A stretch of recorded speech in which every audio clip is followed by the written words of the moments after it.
Don Richardson is the Hall of Famer, two-time Olympic gold medalist, whose team was in this position 1 year ago in the Athens Regional, lost both of the regional final games and were eliminated. Her team has another chance here in this winner go home Game 7. This is her lineup card presented by Capital One. Rachel Roop hit the tone-setting grand slam, Nicole, in the early innings of that thrilling 14-11 game earlier today. I mean, we're not surprised. The amount of awards she's won in her conference, the amount of clutch hits that she has had so far this postseason, the tournament. She has been such a highlight throughout this game. I mean, she's a fun one to watch. And so Trisha Ford goes right back to Sydney Lessentine, who was in the circle for the final 4 outs of the game earlier today. That went final, by the way, just 40 minutes ago. Lessentine is the freshman from Alamogordo, New Mexico. More than 60 innings this year. It has been a fine rookie season for the righty. The second pitch on the way here to Savannah Woodard, who leads off once again for Liberty. Fights it off, foul, counts 0-2. Talked a lot about the seniors for the Aggies, how they've come up clutch, how they've come up big, but what about these underclassmen this last game on the line, 2 pitchers, rookies, really have come through for their team. Texas A&M would not be in this position playing this Game 7 to go to Super Regionals without them. Munnerlin, before she ran into that trouble in the bottom of the 7th inning, she was excellent. Lessentine faced 4 hitters, retired them all. 1-2 to Woodard's down the line. That's foul. Woodard kicked off our first game in style. Hit a solo home run against Emily Kennedy. The All-American just quite simply has struggled against Liberty in the 2 outings against him this tournament. And so Ford at least is going to begin here with Lessentine. Counts 2 balls and 2 strikes. Behind the plate, it's Kaylee Young. That's our home plate umpire. Ron White over at first. Garrett Knowles is the second base umpire. Brett Higgins at third. So this is where all of that strategy and the tactics come into play for what amounts to the second game of a true doubleheader. I mean, after the mammoth of that first game today, the energy, the momentum, the effort that goes into that, it's a quick turnaround, it's a quick reset. Outside corner for a called third strike. Savannah Woodard knew that as soon as she saw it. Sydney Lessentine, she is filthy. She's gonna go 64 to 68 miles an hour, but you're gonna see her topping up at 68 often with that rise ball. The curveball sits at 64, but the silent changeup. Well, it's silent for a reason, because a lot of times you don't hear a lot of hits whenever she throws it. It is so deceptive. It stays low in the zone, drops off. It's just a very different look from the rest of her pitches, and a very different look from what Liberty saw back in Game 1. Rachel Roop fouled the first pitch off. Now the count evens. In that first game, the 8-5 win for the Flames, they saw Emily Kennedy in the circle all 7 innings. She gave up 8 earned. Most runs in a game in her career. She was back in the circle to start the first regional final game earlier today, but did not make it out of the second inning. It was a combination of Sydney Peters, Kate Munnerlin, and then Lessentine, as you've alluded to here, that ultimately did enough to force this 7th game. Now, Liberty still scored 11 runs, but the young arms clamped down in the late innings when they had to. The emotions were all over the place in that first game earlier today. Game of the tournament. I hope we're not speaking too far out of place. That one was excellent. Lessentine waves and misses, and there's 2 gone. Sydney Lessentine setting a tone early, going to that rise ball. You could see that late break. Very dangerous Rachel Roop. We saw her grand slam back in the first game today. This is Bryn McManus. She's the junior from McMinnville, Oregon. Easy play for KK DeMint. And it's a 1-2-3, top of the first for Sydney Lessentine.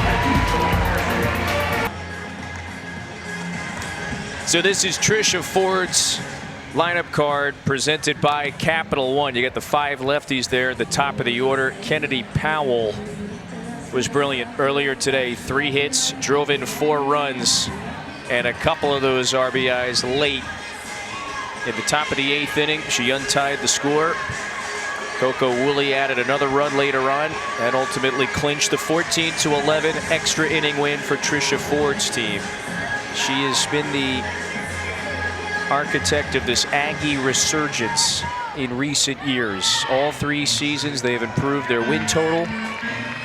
They have finished higher in the SEC this past year. 2nd place finish, best ever in Texas A&M's time in the SEC. And Nicole, look who is back in the circle. It is the pitcher of the year in Conference USA, Elena Escobar. This will be her 3rd time facing Texas A&M, 3rd time starting against the Aggies, and her 4th appearance in the circle in all 4 games for Liberty. With that pitch, that is 304 pitches in this regional alone. All since Friday, threw 57 pitches earlier today. And she started against Texas A&M, but did not make it out of the 4th.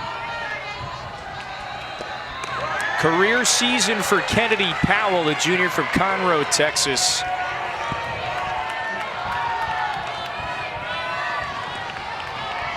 Was moved into the leadoff slot in late March and has really excelled since that point. 2-1 is slash foul. And so you reach this stage, Nicole, these 2 teams that are now playing for a 3rd time. You're so familiar with your opponent, particularly the pitchers.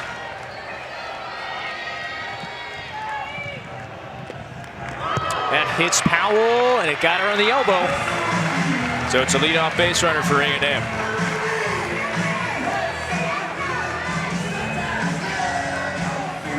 Kennedy Powell, she hasn't been able to get on base quite yet up until today. Had a really great start against Elena Escobar in the first game. She's getting a start again. Escobar, she's going to throw a dominant rise ball on multiple levels, has a changeup in the high 50s, so there's a good 10-mile-an-hour speed difference mix. Coco Woolley bunting, Rachel Crane jumps all over it. So the sacrifice does move the runner over, although Coco Woolley, with that speed, a lot of ways you could say she was trying to reach first herself. So Maya Perez, the breakout star in the SEC this season, up at the plate after a big-time performance in our first regional final game. 16 homers now, and she has gone deep in back-to-back games. Last night against Marist, earlier today as well. That's something Perez is probably thinking in the back of her head. Getting a feel for it, getting the swing. She's seen Escobar multiple times now, but also in the back of my head, if I'm the Aggie offense, I know Escobar has been throwing a lot. She has to be tired. Those pitches that were sharp, had late break, were tight on the corner. Might not see them jump quite as much. Might not see that corner be so sharp. I'm looking for those mistakes. I'm hunting those mistakes. Escobar's got 2 strikes here on Perez.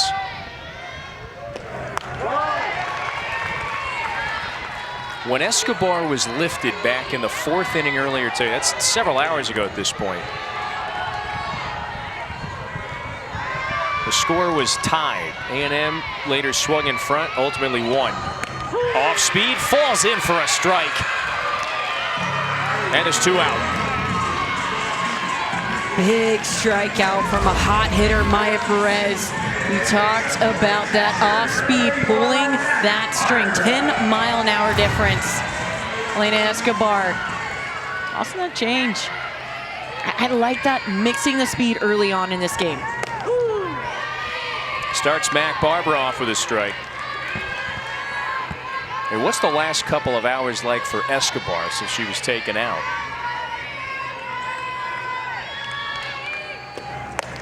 I think it probably had to have been something similar to Emily Kennedy.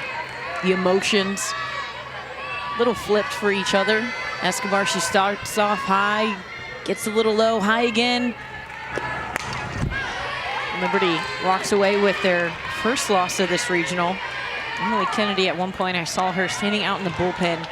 Bases loaded, bottom of the 7th. Liberty just one run away from ending her not only season, but career.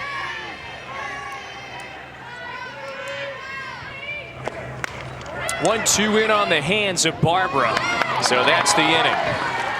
It's a scoreless first. We go to the second winner-go-home regional final. Back at Bryan College Station, there was Kyle Field in the distance. We are at Davis Diamond. Game 7 winner-go-home regional final between Texas A&M and Liberty. The top seed in the field was sent to the elimination side of the bracket yesterday. They had to play their way back to the regional final. And remember, in 20 years of this tournament format, no #1 overall seed has failed to advance out of the regionals. If Texas A&M wants to avoid that fate, it's halfway done, but it's got to finish the job here in this final game of the regional final. Scoreless after 1. Alyssa Henault leads off against Sydney Lessentine.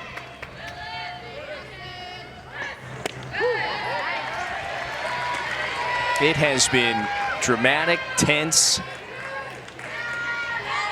stressful, exciting, unbelievable. Game of the tournament earlier today in the first game of this regional final. KK DeMent handles that one, and KK Madry will hit next. I think at times frustrating. We saw some frustration from Coach Tricia Ford for A&M in the middle of the game of Game 6. That's the last one earlier today. The reset from her team, the response that they've had to her, it's been incredible. It was a very disappointing performance, I think, relative to the Texas A&M standard yesterday, when it only tallied 5 hits against Elena Escobar. And Escobar pitched very well. But Liberty came back, scored 5 late runs, unanswered runs in the 6th inning, and turned a late 2-run deficit into a late 3-run lead. Ultimately got the job done. And that is why they have a second chance today to try to KO the #1 seed. Double elimination format. And so each team now has lost a game. Madry thought about bunting that one. The appeal down to 3rd, and they say that she did not offer. So the senior, who turned in a career year in her final season, waits out a 2-1 and smashes that down the line. That's into the screen. Madry was at the plate in the bottom of the 7th just a couple hours, probably about what, hour and a half ago at this point. With Liberty had the winning run sitting at 3rd. Full count, 2 outs, bases loaded, bottom of the 7th. That was her situation. Swings out a pitch, pops up. This one somehow stays fair. Madry trying to get around the tag, and according to Ron White, she did. So Madry with the athleticism here. We have seen her with some crazy moves already, but avoiding the tag, being able to move her body on a dime, just stop, shift her body out of the way. Oh, just a whiff. We saw that whenever she stole a base. That was the start. Her being safe on a steal in second last game. That was the start of the rally for Liberty. Will it be the rally today? We saw a lot of challenges from both coaches early on in the game. I don't think we're going to see a challenge here. Don't see Ford coming out of the dugout for A&M, but we can see the umpires talking amongst themselves. Texas A&M is challenging the play at first base. It's under review. So A&M will ultimately challenge. The call on the field is safe. Again, we showed 2 replays. I didn't see much definitive. Maybe this angle will show.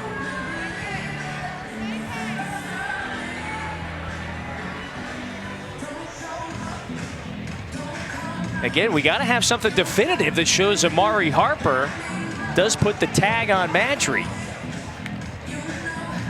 Right now from these angles, I mean, it is hard to tell enough to be able to overturn it. That's the big thing.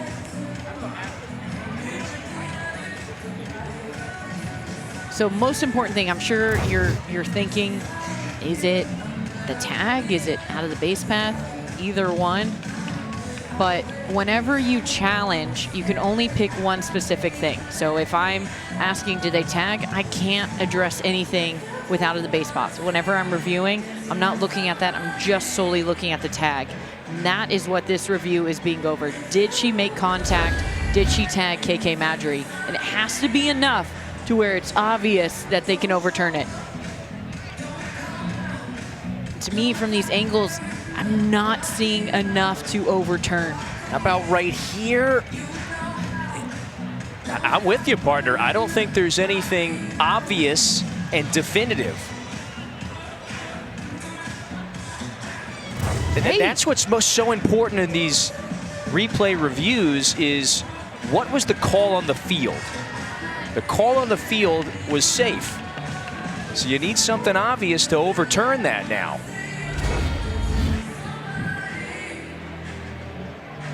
And I talked about this last game, but Liberty, they are big on team bonding. You see how tight their team is, very, very tight-knit. But one of the challenges, one of the team bonding things that they had to do was have a dance competition.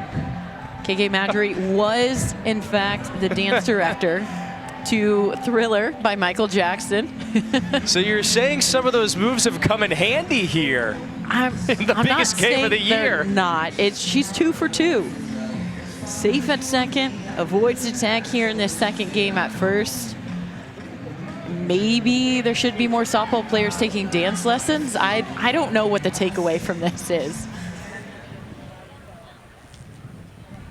The call on the field is upheld. Safe at first. So Liberty's got a base runner.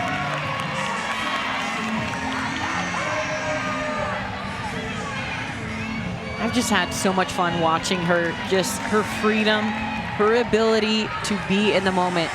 Like we mentioned, she had the opportunity, the senior, to win it for her team. And with a short rebound time, how do you let go of that? How do you get back into the game? Be present. So 1-out base runner for Liberty. Bouncing ball to Harper. Dement's going to try to recover. Nope. 2 runners on for the Flames in the second. Typically a very strong fielder. 2 little miscues, a little bit of a bobble. Amari Harper, this one just gets away from her on that backhand. You can see on that hop, her body comes up a little too high, that glove a little too stiff. Want to see her stay low to the ground, keep that glove nice and soft on the backhand. So Paige Dorr reaches now on the second E3. That is consecutive errors. Assist to Amari Harper. Rachel Crane, the senior third baseman, she now hits.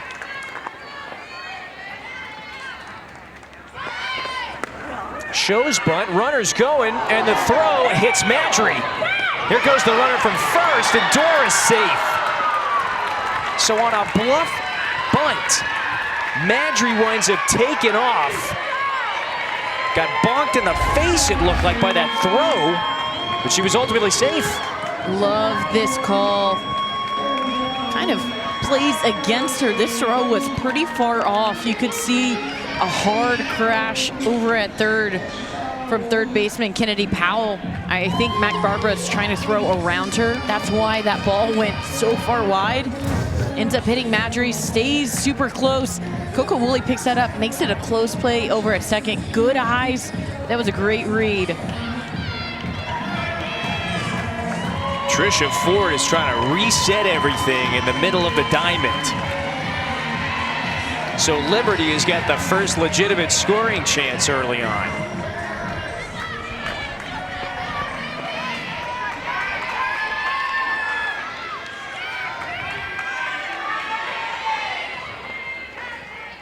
It's still Rachel Crane waiting on a 2-0. Waves and misses. It was the errors that plagued Liberty in the first game. The Flames commit six errors. And the Aggies have commit 2 in the top half of the second. So it's a hitter's count. But even with that, you know that Lesson team's just gonna go up in the zone. Make it be your pitch. Hit something, oppo, let those runners come around. Ball 4. Base is loaded in the second for Liberty.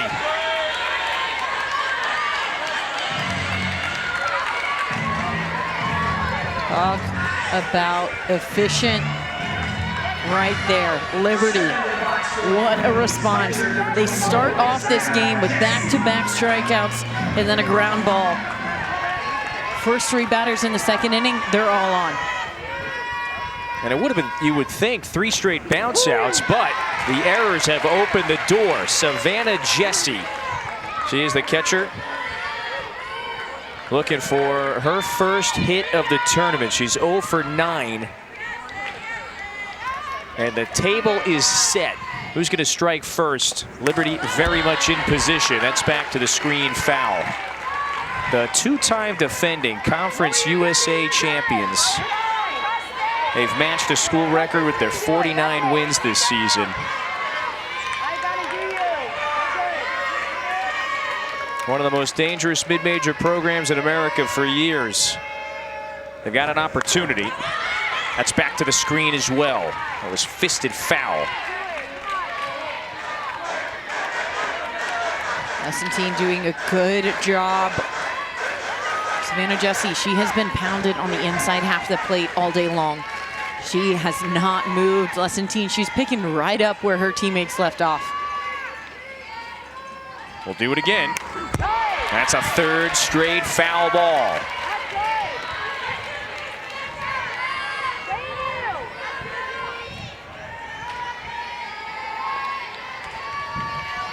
And Lesson team going up in the zone, kind of trying to see if you could get a chase. Not a bad idea with so many foul balls. She came inside again. This time Jesse lays off of it.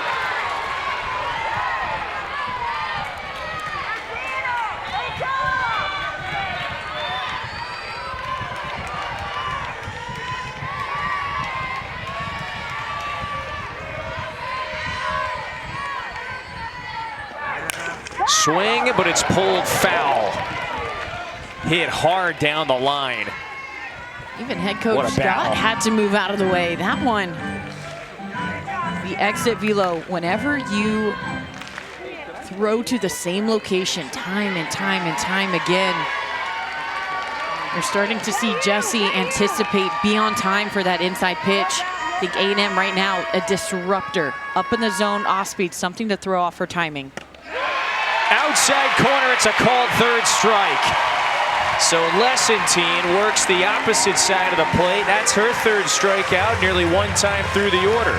It'll be up to Savannah Watley next. And this is it. Whenever you see those hitters start to get on rhythm with that inside pitch, whatever location it is, something to throw them off. You could see that Jesse was not prepared for that pitch at all.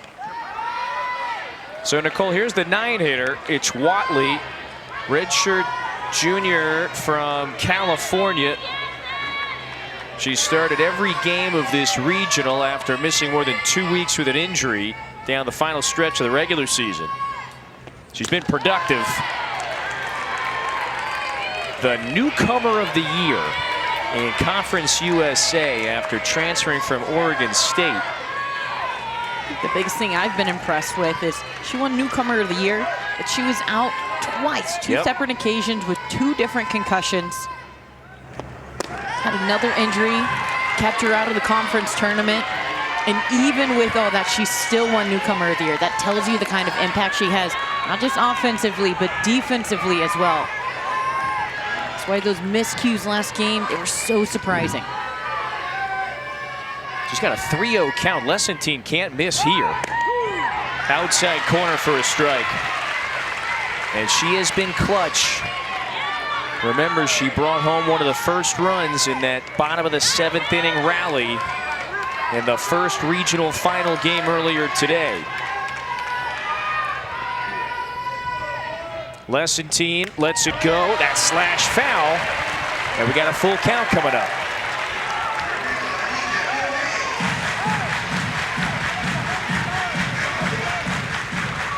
Liberty, they've had multiple times where they've left the bases loaded.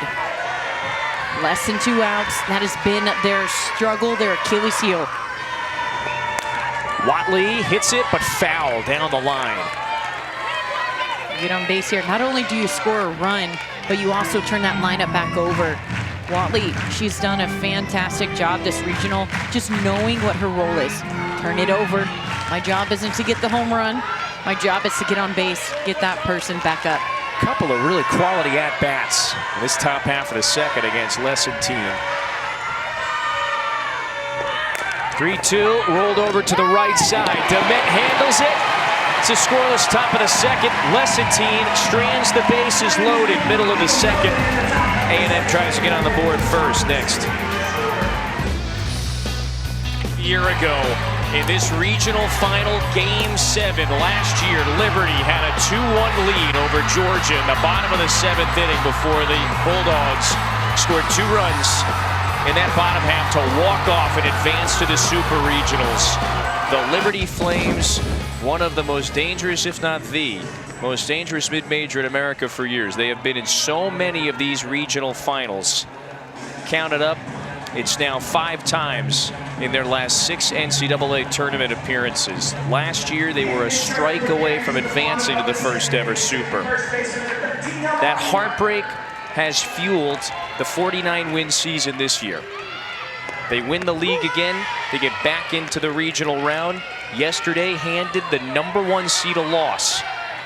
So earlier today, they had a chance to just get it done in the first game of the regional. Lost that one, so we play this winner go home Game 7. Elena Escobar, who was in the circle in that game against Georgia a year ago, faces 5, 6, and 7 for Texas A&M here in the home half. Amari Harper leads off. You got to see those numbers that flashed. Amari Harper has been phenomenal, but today she's been pretty silent, hasn't gotten on base yet. Think about that second half of the lineup for A&M. She's really been the catalyst for them all regional long, all season long.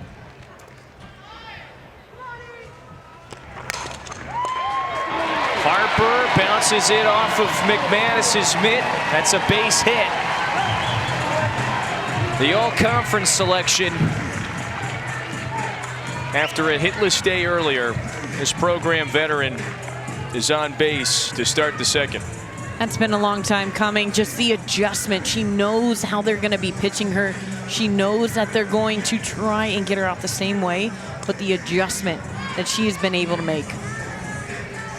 You know, they're scoring this in E3. I would think that could change. But nevertheless, Texas A&M has a runner on. KK DeMint, this fantastic rookie, who now has 15 homers, has gone yard twice this weekend.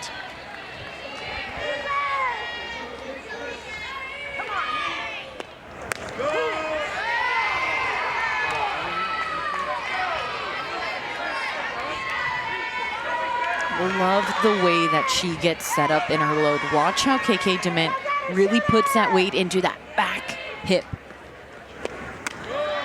You can see even whenever she lands, she's solid and she's locked in. A lot of times you'll see hitters, whenever they go to swing, whenever that front foot lands that stride, their weight will shift onto that front leg. She is solid in that back leg.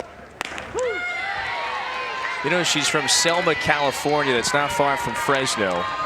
So she and Tricia Ford, they go way back. Ford spent a number of years as the head coach at Fresno State before taking the Arizona State job. Drills this one. This could go. Goodbye. Two-run blast for the superstar rookie.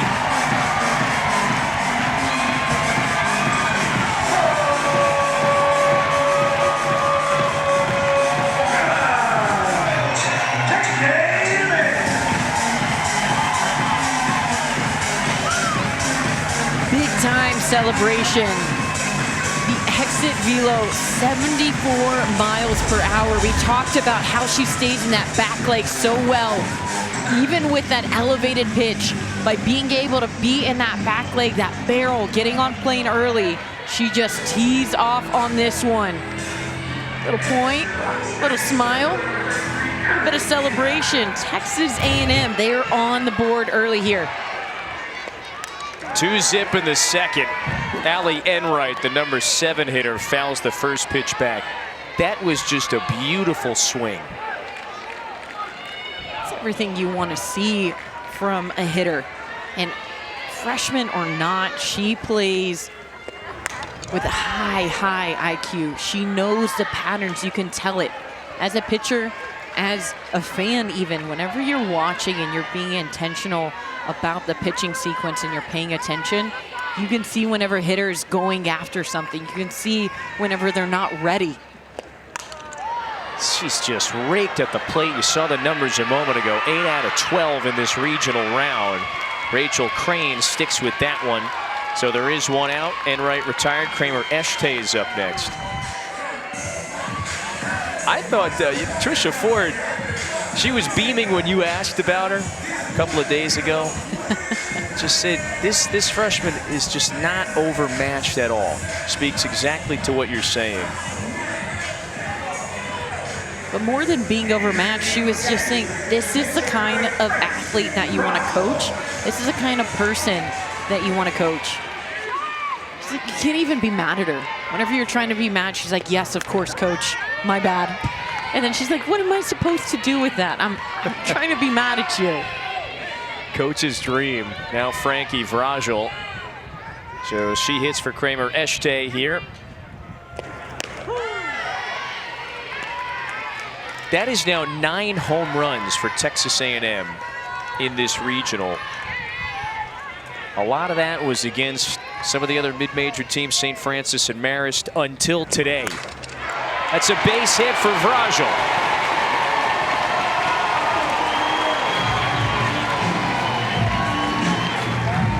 Nice job by Vrajel, just keeping those hands inside the ball whenever she's going on the slap. I think that's one thing that these lefties, whenever they slap for Texas A&M, they do such a good job of keeping their hands elevated, not dropping them. That's where you see slappers pop up the ball, but instead keeping them elevated, a hard punch through the infield. They have been utilizing that time and time again. And then also, Escobar. A long day, a long weekend.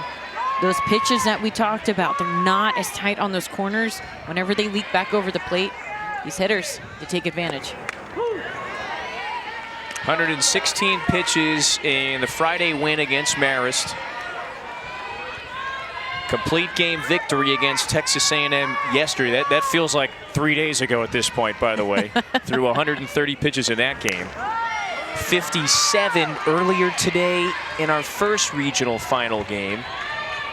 So yes, that number is climbing.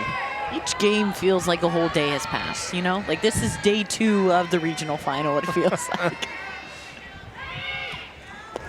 who is somehow bending time. This could be a double play to retire the side, and it is. Mathis lines out to Watley, and a nice heads-up play. But it is Texas A&M that strikes first on its home field in a win-or-go-home regional final. This rookie phenom, KK DeMint, now 16 home runs of the year for number 16.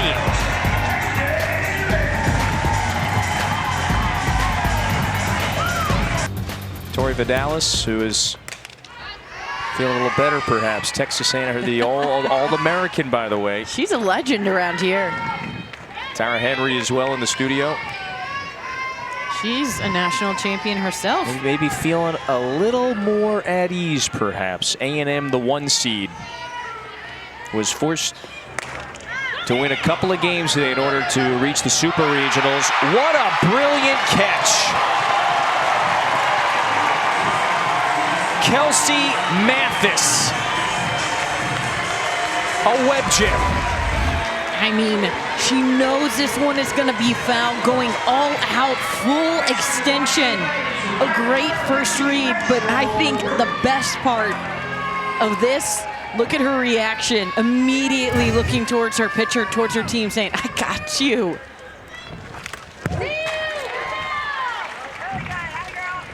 This one fouled straight back into the eyes of Mac Barber. That, they're going to give her a second. Kind of let her reset. Tell you what, Mac Barbara has been beat up this regional between hit by pitches, foul balls, balls fouled into her leg. To be a catcher, you have to be next level tough. And all that. And Mac Barbara, she didn't even start at the catching position at the beginning of this year.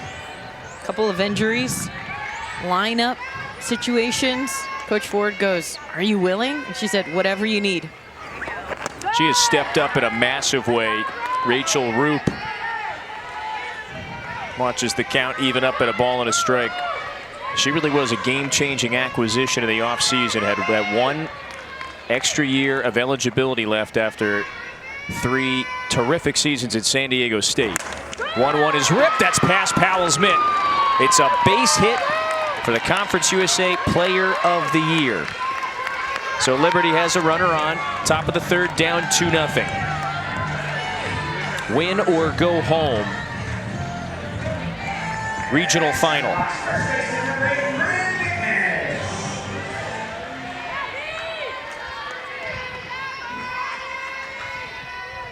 Bryn McManus takes a strike in the outside corner.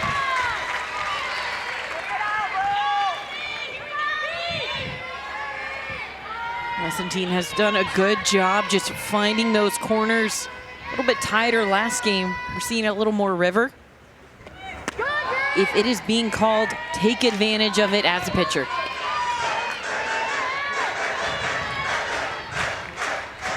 I mean, she's 10 for 12 with first pitch strike. She is going at these Liberty hitters, just relentless attacking. She's got 3 punch outs. And that root base hit was the first single of the day for Liberty.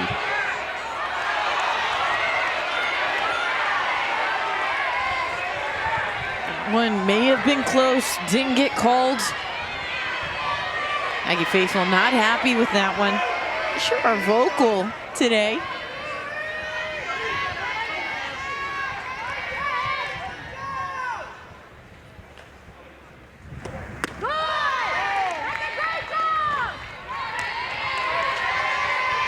So it's a favorable count here for McManus.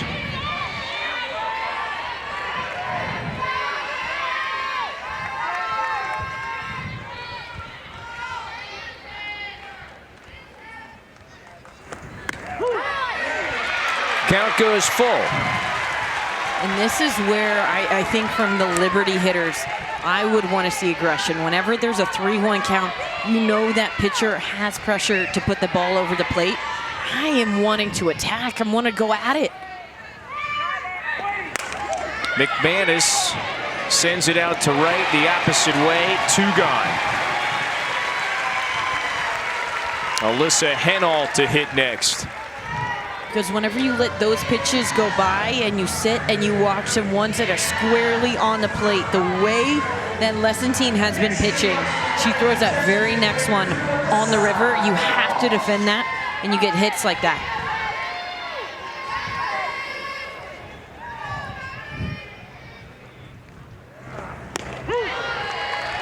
Lessentine came out of the bullpen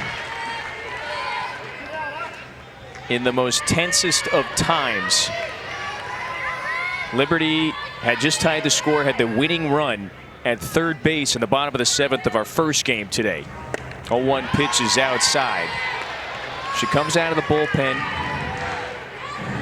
Full count to KK Madry, but then does get her to fly out to left field. Lessentine then retired the side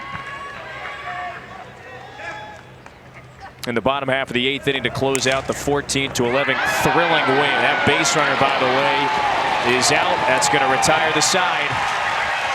So the mistakes, some of them are bedeviling Liberty here in the early innings, and A&M has a 2-0 lead. This is what is going on in the Eugene Regional. Oregon has a 12-5 lead over Stanford, the team that beat the Ducks yesterday.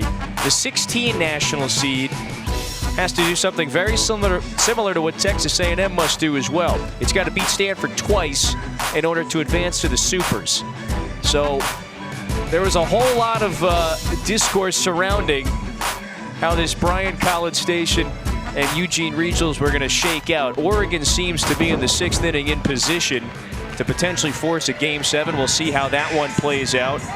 Boy, coming into today, Liberty was in the driver's seat. They lose the first game. Now all of a sudden, Texas A&M with a 2-0 lead in Game 7.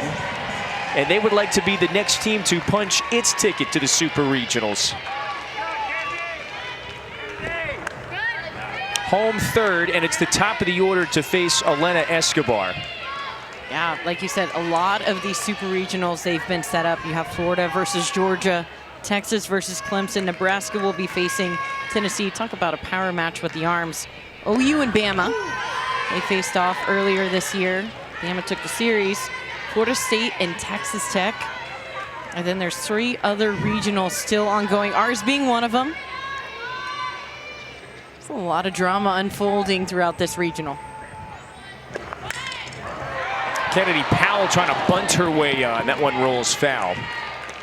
You know, so again, entering action today, you know, there was a scenario where with both national seeds, Oregon and Texas A&M, having to win twice today, it's tough to do. It's not as if it hasn't been done before. But you start to play things out. Boy, Liberty looked good yesterday. What if Liberty wins? What if Stanford advances? Liberty was, at one point earlier today, in a pretty solid position maybe to advance and host a Super Regional. Now it finds itself down 2 runs here in this decisive Game 7. Still in the early goings. A&M with the extra inning victory earlier today. The 1 seed keeps its season alive. Back to Escobar, nice stop, and Powell is retired. 1 away in the 3rd. Coco Woolley to hit next. Really good snag there by Escobar, getting that out. Love a pitcher who can field her position. Whenever you have that ability, you add another defender to the infield.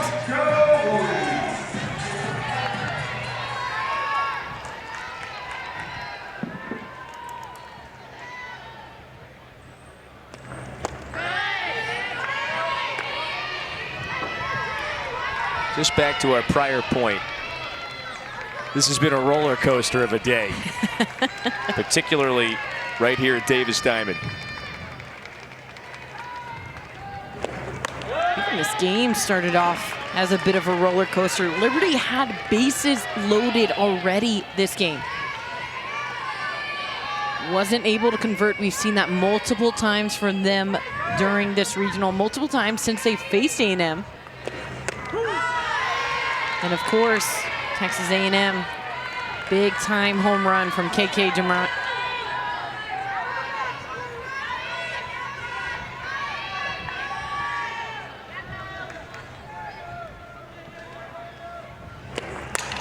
2-1 is slashed foul, so the count evens. You're right on, though. Before the Dement homer, that was the first legitimate scoring chance. Liberty had the bases loaded with just 1 out in that top half of the second. Kennedy Powell told us right after our first game win final, she said, we're a gritty team. This is going to be really difficult to beat the speedy Woolley. That is what she does better than most. 1 out base runner. Here comes the superstar Perez. And I mean, this crowd goes wild for her every time she walks up. A little bit because of what she does at the plate. I mean, just absolutely hammers the ball, but a new walk-up song today as well. I think that might have something to do with it.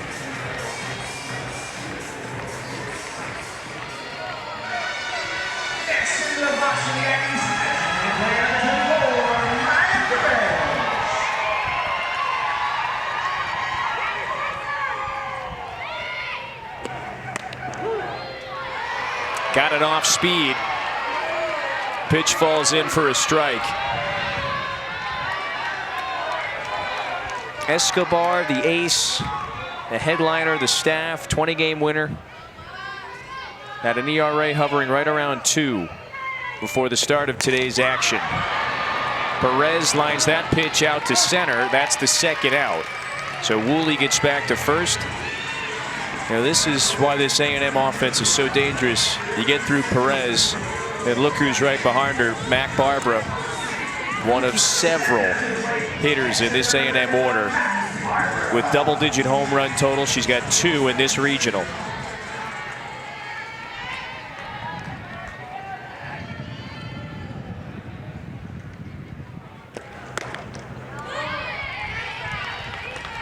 You would think you face Maya Perez, you get that out, you can breathe a sigh of relief.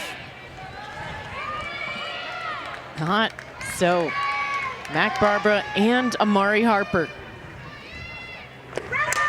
Barbara drills it. If it's fair, foul ball. That's the signal.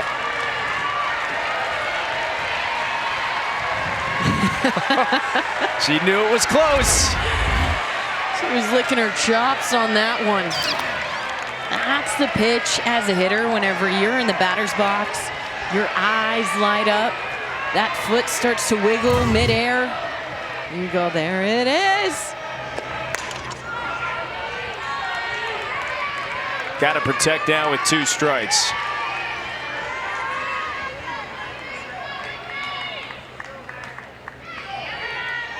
Her first couple of seasons at Ole Miss, went to San Diego State, left as one of the best hitters in program history. One last go around here with A&M. 1-2. Back up the middle, base hit for Barbara. Woolley's going to go first to third. Madry's throw, little late. Here goes Woolley, caught in a rundown now. Somehow she evades the tag, but she's way out of the baseline now. So Woolley is out, and that's the inning. So Kaylee Young all over that one. That retires the side. A wacky sequence. A&M gets a little too aggressive there. We'll talk to Dot Richardson, Liberty head coach, next. Davis Diamond, winner go home, Game 7. Texas A&M has the 2-0 lead after 3 innings. We got the head coach, Dot Richardson, here with us. Coach, we appreciate you taking a moment to do this. We've got a replay review here in a couple of moments, but we'll get to that in a few seconds here. This Liberty team fought so hard. The 4 runs in the bottom of the 7th inning in that first game. Ultimately, you got to play this 7th game here. Just describe right now, just the feeling, the vibe, the aura right now of your ball club. What's it like down in the Well, dugout? the team, they're fighters. They're ready to keep fighting. It's hard when you had a call that cost you the win, the championship of regionals, or bases loaded. We had our opportunities, but we got this game, and a nice hit. Dement got a home run right there, but we got to keep scoring, keep fighting. And right now, as we do this review, we'll see what happens. But It's been a while. I've seen a runner be able to run to the pitching circle and get home, so we'll see what they call. Coach, talk about opportunities. We've seen your offense be able to get on base. The conversion part, where's that conversation going? Yeah, the exciting thing is they believe. We believe. We're fighting against a lot of odds, as you're aware, but we're going to keep fighting, and that's what it's about. Winner takes it all right here. E's giving it everything she has, every single player. I'm excited about that. We've got some, got some battling to do. The night is beautiful. The night is young, so let's see if we can get some runs on the board ourselves. Coach, we appreciate you doing this. Good luck. Thanks so much. God bless everybody. Jesus loves us so much, you guys. Go Flames! Well, and so the sequence at the end of that third inning, by the way, Coach Richardson just referenced it here. The runner that ran out of the base path was called out, by the way. That was right after this sequence here.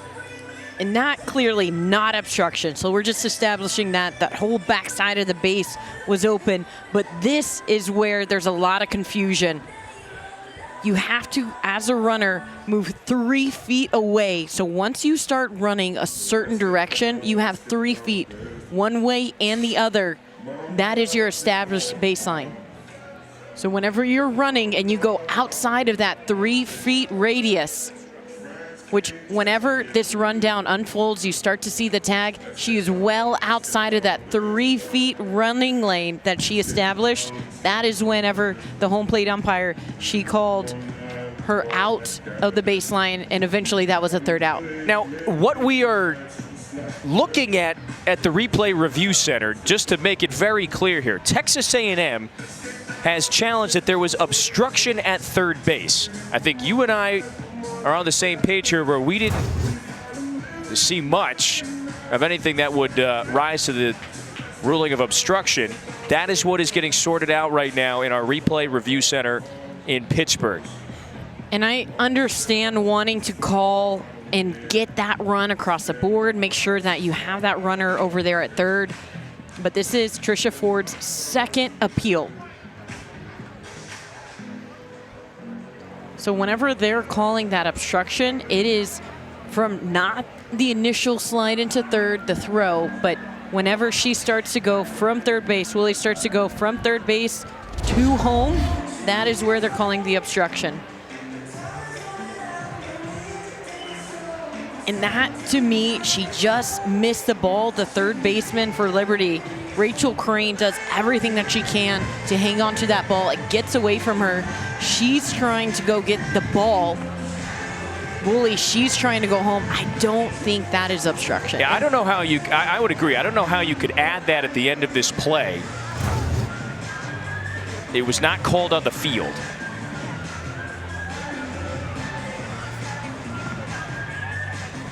But this is A&M's, again, second review.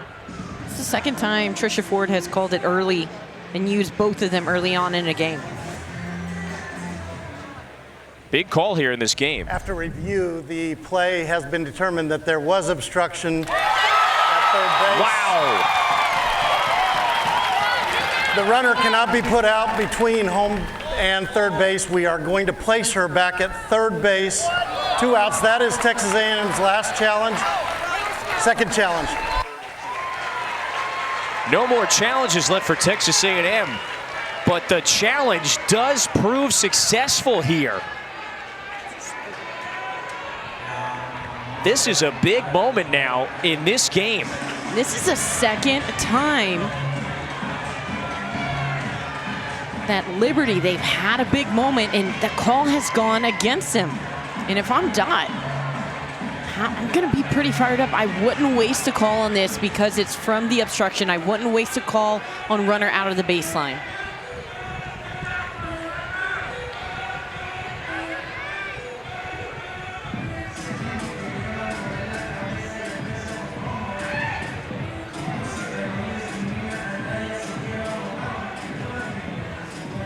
That's Liberty's third baseman, by the way, Rachel Crane, who's getting worked on here.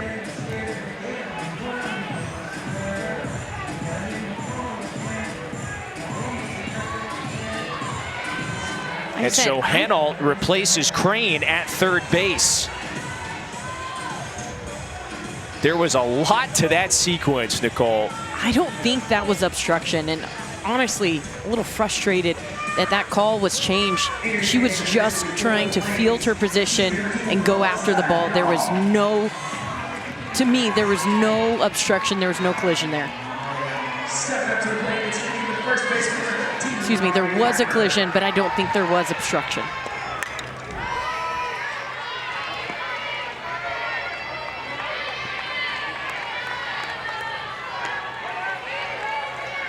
When you slow it down, and especially from one of the angles that we saw, it did appear, you know, Crane is reaching for the ball and then starts running for the loose softball very quickly. So this is a very big moment, by the way, in the bottom of the third here, adding an obstruction call after it went to the replay review center. So now the count, by the way, is 0-2. On Amari Harper. Barber's at second. Woolley at third. And A&M is trying to add to its 2-0 lead. Have you had a sequence? Have you seen one like that where an obstruction was added after a replay review? No. Yeah, that's the first time I've seen that myself. But whenever you're doing the review, you, like we talked about, you have to ask specifically for whatever it is, whether it's runner out of the baseline, whether it's obstruction going into the bag, obstruction leaving the bag.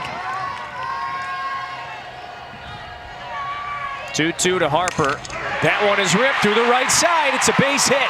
One run is in. Barber gets the stop sign at third. Amari Harper delivers. It's 3-0.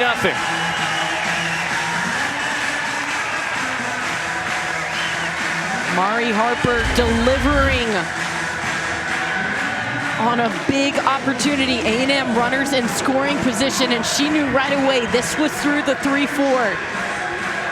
Adding some insurance runs early and often, and if you're Liberty, like I said, you have to be frustrated with the call that was made at third. They had a huge missed opportunity.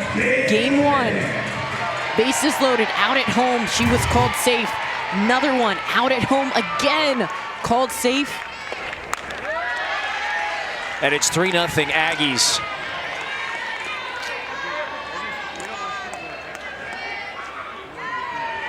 I think that's a sequence that could be talked about quite often this week, depending on how this one shakes out. KK DeMint ripped a 2-run homer her first time up.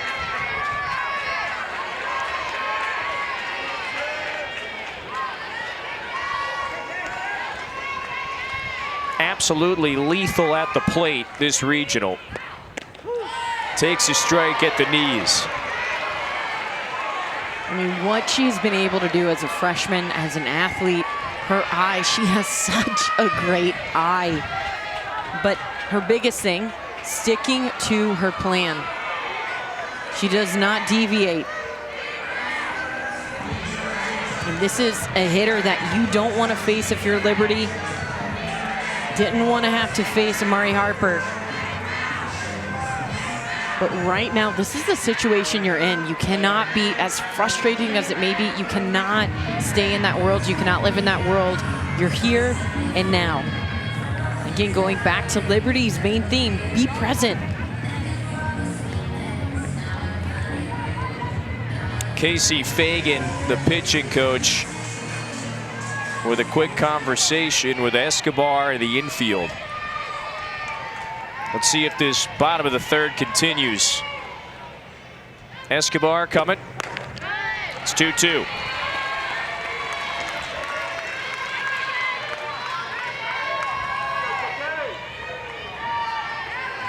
About a 5-10 minute delay for the replay at third base. Obstruction was added. Woolley was placed back at third. Table was set for Amari Harper. And she drove in Texas A&M's third run of the game. This win or go home regional final. Foul tip into the mitt. And Liberty does get out of it. One more run comes home for A&M after the obstruction call. Done with 3. The 1 seeds ahead. Start of the 4th inning, Liberty back at the plate, and it's 3-0 Texas A&M. The Aggies add another run after a very interesting bottom half of the 3rd inning. So more on that in just a couple of moments here. Coco Woolley, I mean, did a fantastic job. She felt like there was obstruction. She headed home. There was a big play that was going on just this last half inning. And then that was a great argument by Trisha Ford, not using her second, and again, early on in the game, but using her second replay call. She's out of them for the game, won this one. But the call in question was there obstruction at home going from 3rd base to home? Let's flash it back to our first game earlier today. This was in the 5th inning, a bang play at the plate. And that was a great tag, but there were multiple times in this game that there was issues at home plate, and here's another one today. Coco Woolley, knowing that she got obstruction, she's willing to sacrifice, get that out at home, because she knows she's reverting all the way back to 3rd. There's a reset. It's clear that's what the replay was about. And you know what? Mari Harper, she was the batter up next. Has a nice hard hit into the 3-4, scores a run, and another run across for Texas A&M. Insurance 3-0. And you know, that play we were referencing from earlier today, it was a play at the plate. So, by the way, we'll start this top half of the 4th inning with KK Mandry in the batter's box. So there have been a couple of controversial 50-50 calls in today's very entertaining, compelling regional final. Mandry fouls that one off down the line, so the count's quickly 0-2. Sydney Lessentine is back in the circle.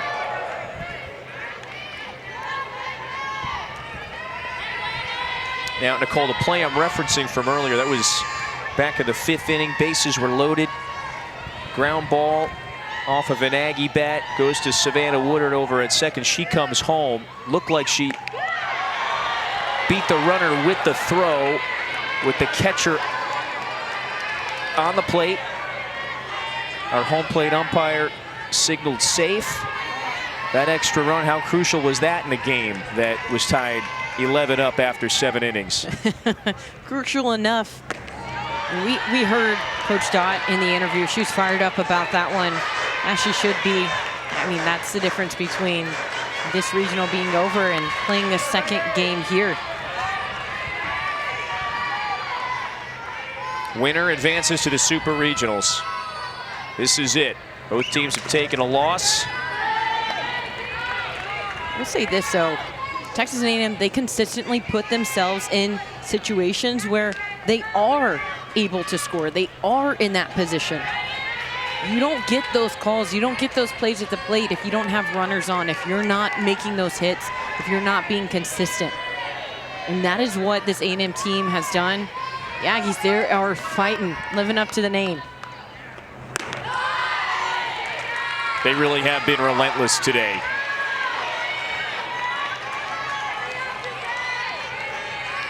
No 1 seed in 20 years of this tournament format has failed to advance out of the regional round. 3-2 is low. So it's a leadoff base runner for Liberty in the 4th. Mandry, so many occasions this weekend where in that 5-hole she has led off an inning, she has gotten on, she has started a rally. Paige Dorr bats next.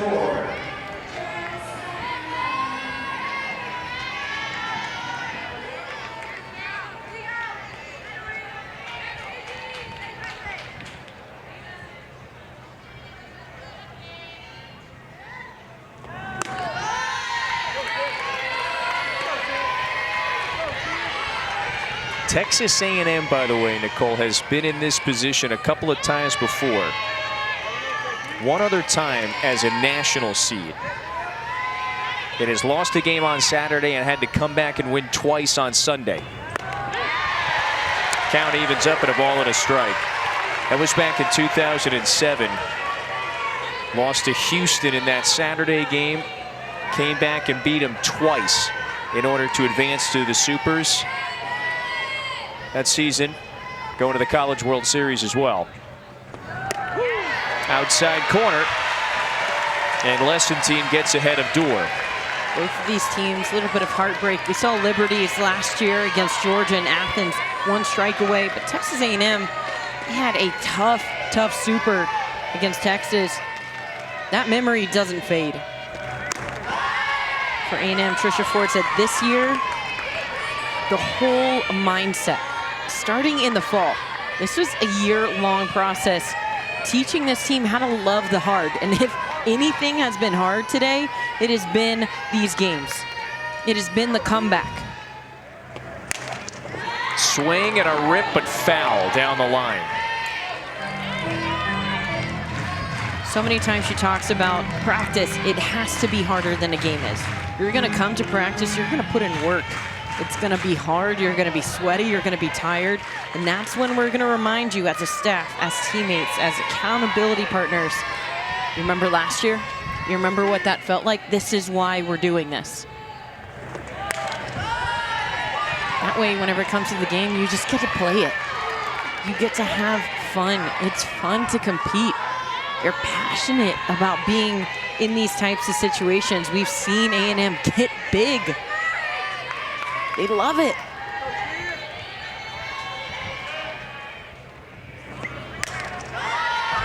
Fouled off again, so the at-bat continues. A lot of these players, they refer to themselves as a gritty team. Battle-tested. Finished second in the SEC, half a game behind Oklahoma. Won more games against ranked teams than anybody in the country this year. Wave and a miss. Lessentine now with 4 strikeouts. A huge strikeout. I mean, this wasn't a battle. Lessentine had to earn that one. Foul ball after foul ball, decides to go up in the zone. You can look at that spin rate, see that jump. It starts at the knees, ends well above the shoulders, out of the hand, into the catcher's glove. So Nicole, how about this move? Dot Richardson pinch hits Alexia Carrasquillo. She had that pinch hit RBI single in the bottom half of the 7th inning in the first game earlier today. That big hit started the 4-run rally. So Carrasquillo, just a freshman, but she has been productive in her at-bats this year.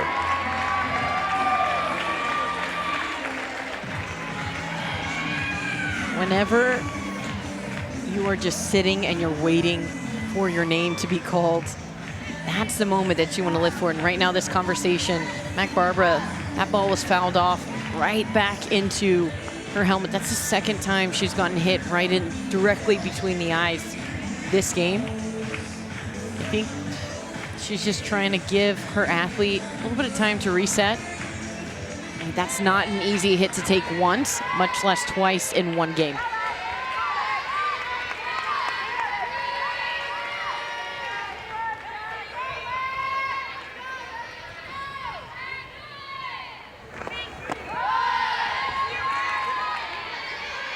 (3-0) Texas A&M. Middle innings. It's the top of the 4th. Madry drew a leadoff walk against Lessentine, the freshman from New Mexico. She's at first, 1 away.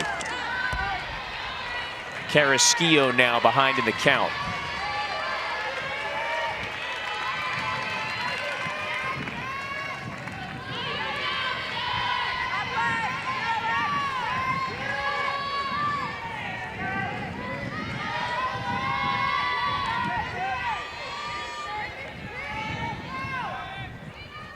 Here comes a 1-2. That's ripped foul.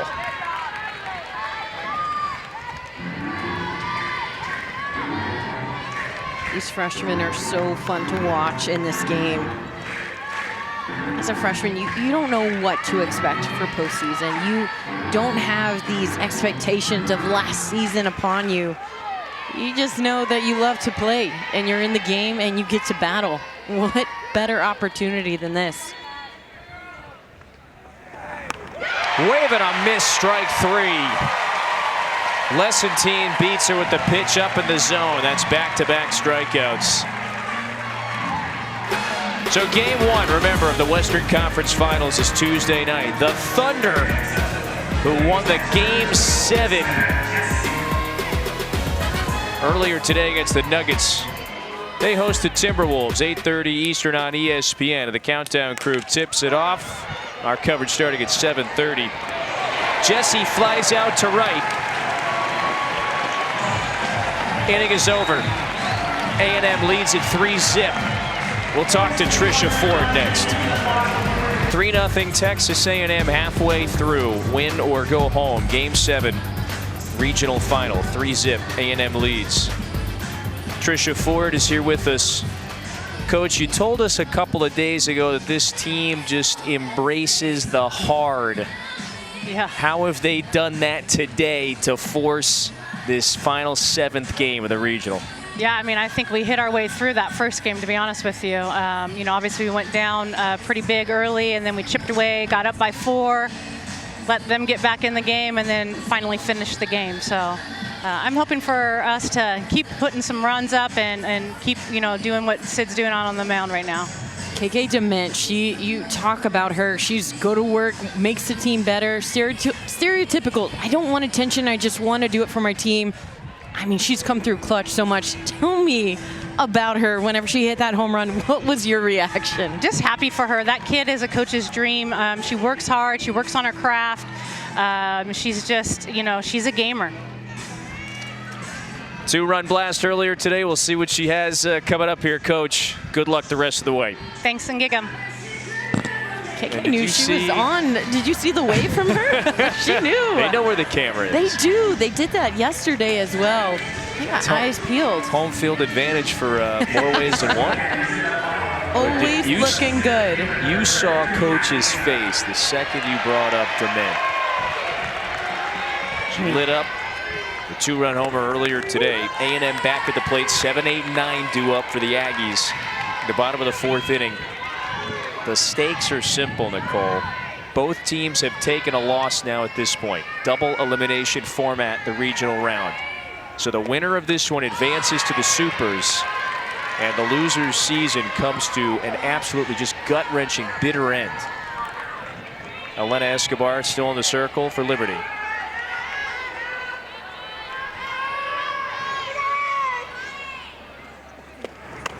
A lot of seniors on both sides. Yes. And like you said, gut-wrenching. For a lot of them, it's not just their season, it is their career. You devote so much time. You start off as a little kid picking flowers, doing cartwheels in right field. And this is where you end, on the biggest stage, competing. But if I'm an athlete, I want to look back at my career and go, man, I left it all on the field tonight. I have nothing to regret. Swing and a miss, and Escobar has now struck out consecutive hitters. One away to start the 4th. This one, nice, tight, in on the hands of Enright. I mean, that is right in the hitter's hole. Hitting that belt loop, that belt line right there, that is one of the hardest spots to hit as a pitcher.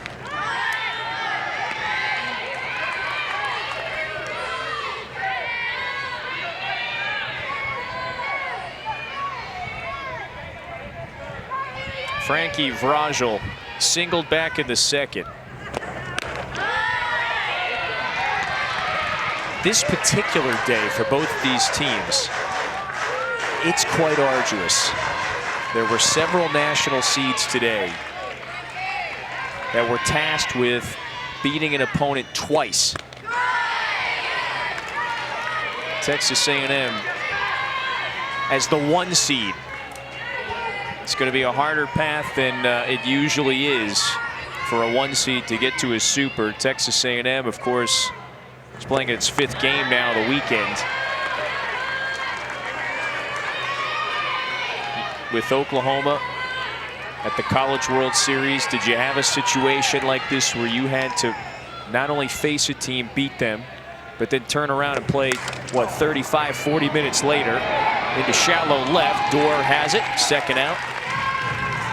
Automatically, Were you faced with that? I think of the Women's College World Series back in 2019. OU, we were playing Alabama, and I mean, that's always a tough game, a tough matchup. Patrick Murphy puts together a great team. And it was just in the last inning, I dropped the game-winning run out in the outfield. 30 minutes later, we have to come back, both of our seasons on the line. But also, not just the season ending, but the advancement. We were this was for the national championship. Here, this game today, it's to go to a super regional to advance. Mathis strikes that foul. So she's got to protect here with 2 strikes. And for Liberty, winning this game would be like incredible. Advancing. First time in program history. I mean, that to them, they have been working so hard to get past that top 25 bubble into top 16. Just off the outside edge. But that mindset, that bounce back, that recovery, you have this adrenaline, and by the time that second game starts, 30 minutes later, that adrenaline, it's crashing. You must have the adrenaline hangover. How do you get out of that? Into right, Roop's got it. 1-2-3 inning for Escobar. First time she's retired the side in order. Liberty bats got to get going. And the action starts Thursday, May 29th. First game, 12 Eastern, live on ESPN. Go to NCAA.com for more information. Texas A&M, the #1 overall seed for the first time in program history after this brilliant season. Quite simply, one of the best teams in America all year. They were atop the national polls for the first time in program history. Won more games against ranked clubs than any other team in America. They're up 3-0 in this regional final, the final game of the weekend. Sydney Lessentine back in the circle to start the 5th. Faces 9-1-2 in the order. It has been an arduous weekend for Texas A&M. Lost to this Liberty team yesterday, went to the elimination side. Knocked out Marist to ultimately vault themselves back to this regional final. After a thrilling, exciting, dramatic 14-11 extra inning victory over the Flames earlier, it forces this winner-go-home game for both teams. The 1 seed with Lessentine in the circle, in control. What have you thought about Lessentine, the freshman, today? I mean, I knew going into this regional weekend, we saw what she could do back on Friday. We knew Emily Kennedy was going to get the start game 1, but the way that she has been able to command her strike zone, that is it right there. And I feel like in these last few innings, that rise ball has really come into play. Liberty, they're expanding their zones, having trouble discerning which one is the strike and which one is going out. She's tunneling both of them so well. 5 strikeouts on the night on only 75 pitches. This is a Liberty team. I mean, they scored 11 runs this past game. They know how to hit, and she is being able to keep them calm, keep them at bay. A 2-hitter she's got going in a winner-go-home regional final. Savannah Woodard, the 6th-year senior, pops it up foul. You mentioned before, both of these teams, they are veteran clubs. There's a player like Woodard, put it all together this season. She thrived. Warrior, Alabama native, landed on the all-conference team. A breakout season for her. Drills it deep to left. This chases Eshtay back. Had it all the way. Such a great read by Eshte. We were just talking about how Lessentine, she's only throwing a 2-hitter. She has been such a good job of keeping these Liberty hitters off balance. But whenever they do get the hit, this Aggie defense, immediately, first step back, being able to track that ball down last minute with a quick hip flip.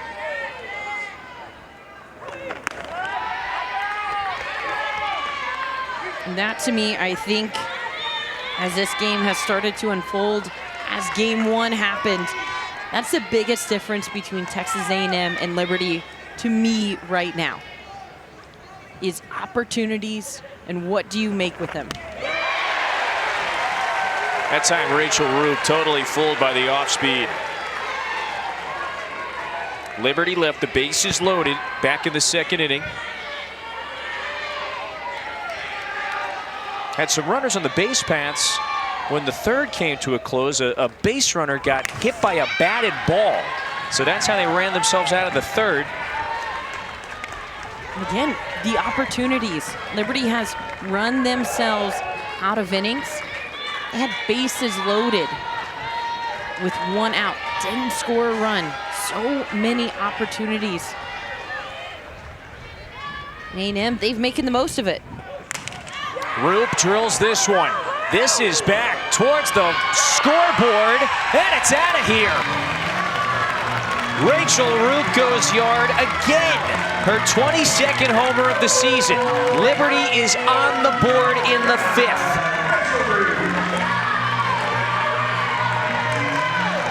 That swing was a long time coming for Liberty. Exit speed at 71 miles per hour. I mean, this one was an absolute blast from Roop in her wheelhouse, and that's the difference. That's a lower rise ball. That's the one that Lessentine, she throws for a strike. And whenever she gets it lower in the zone against a hitter like Roop, whenever she makes contact, it goes far. Now the 3-hitter, Bryn McManus. Rips it through the left side. That's a base hit. So at Texas A&M, we told you, has scored all of those runs with 2 outs this regional. And now it's Liberty with a little bit of a 2-out rally. Alyssa Henel, who has been so productive this weekend, will hit next. But who is she going to face? And I think Trisha Ford, short leash, learned her lesson the first time. And guess who is back for some more? Emily Kennedy, the senior, the All-American, the ace for Texas A&M. I love whenever a coach gives her pitcher an opportunity to make a wrong right. You can hear the ovation. This program veteran, the All-American, replaces Lessentine in the 5th.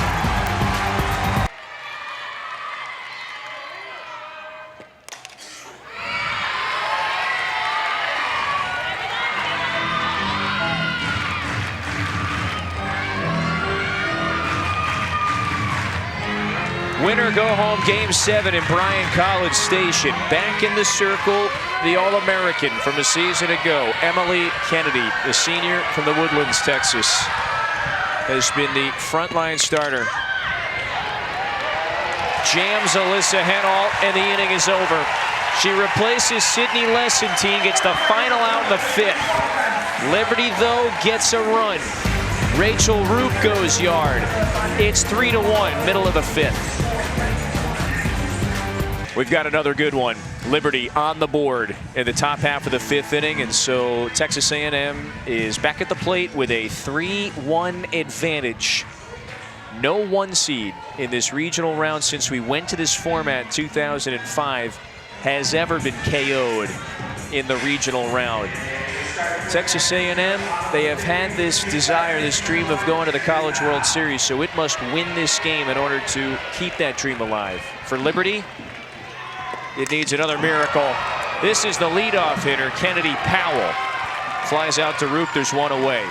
Elena Escobar, the ace pitcher of the year in Conference USA, is still in the circle. has to face the top of the order. Coco Woolley bats next. Liberty has never been to the Super Regionals. It keeps getting closer and closer and closer year after year. Biggest thing that Liberty needs to have tonight, you don't have many opportunities left. You have to learn to make the most of every advantage. You only have so many outs. Any opportunity, any advantage that you get, you have to make the most of it. Texas A&M, that's what they did earlier on in this game, back in the second and third inning.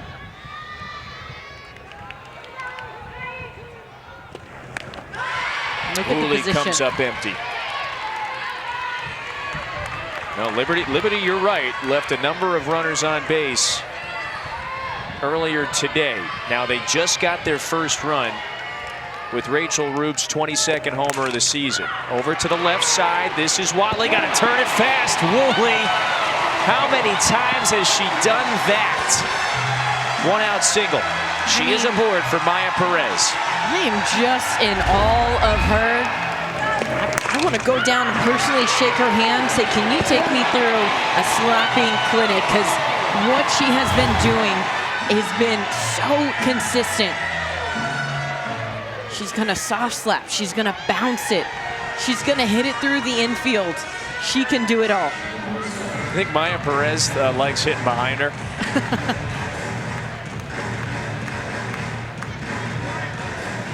Todd Richardson is talking with Kaylee Young, our home plate umpire. Liberty's shortstop, that's Savannah Watley, who just heaved that throw across the diamond, is walking now with the athletic trainer, Michael Worthy. She's holding her right arm and in a lot of pain right now. Something that you hate to see. Battled injury time and time again all season long to get to this point. This one's deep in the 5-6. And you could see right away, right after the throw. So you would think now Jemiah Byram is going to come on here, and yes, she will play shortstop. Just felt something immediately after that throw. It's been such an arduous recovery for Savannah Watley. Has dealt with a number of injuries this season. Has been very productive in this regional. However, she's going to get worked on now in the dugout. Here's the fan favorite, Maya Perez.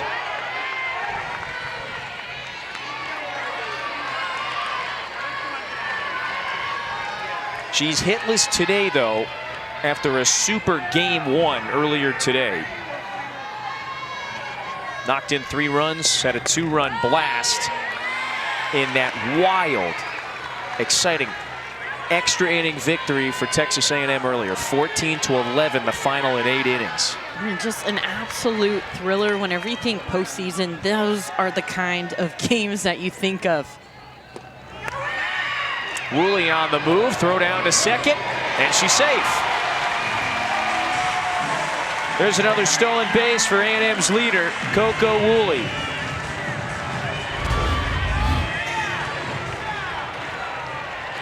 Coco Woolley just so quick, so fast, and we've seen it a lot from a lot of these athletes. Whenever they're going into second, whenever they're diving towards bags, going in head first, you can maneuver your body a little bit easier. You can avoid a tag by removing an arm. Todd Richardson's going to challenge this. Of leaving early at first base. You know, so she's going to check to see if the runner left early. I was going to make a comment about, we just saw the replay of Richardson was challenging whether or not the throw beat her. I think they were going to have a hard time overturning that one. So did Woolley leave early? As I saw it whenever I was watching, I think that has been such a hot topic from last year. So athletes, they have been training, practicing time and time again. Make sure that you get those timings.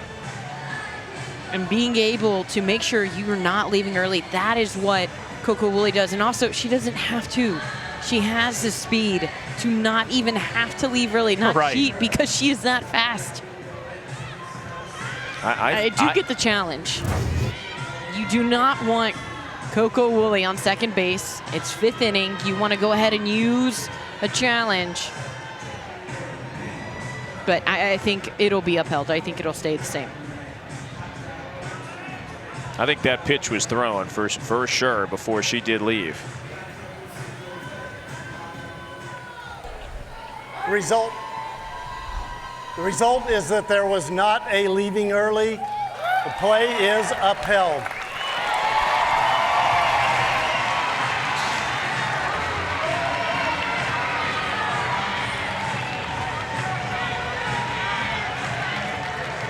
One out. Woolley's at second. A&M with a 2-run lead. And you have got this monster middle of the order coming up.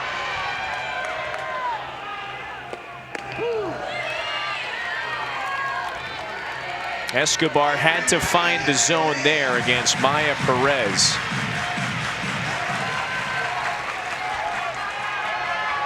Just a gigantic production jump from freshman to sophomore year for the Corona, California native. And she works the walk here. You've got 2 on now for Matt Barbara. Remember, game 1 of the Western Conference Finals between the Oilers and the Stars begins Wednesday night in Dallas. Puck drop 8 Eastern on ESPN. Coverage starts with The Point at 7:30, 4:30 Pacific. Championship season everywhere. Here on the softball diamond, we are so close to finding out who will be featured in the Super Regional round next weekend. There were a handful of national seeds that had to win twice today. Texas A&M, one of those national seeds, and not the least of which being the #1 overall seed in the tournament.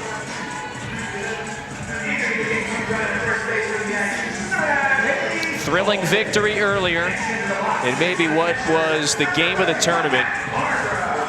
I know you're tracking it. We're getting pretty close here. They're figuring out all 16 slots. Golden pinch runs, by the way, over at first, and the off speed from Escobar beats Barbara.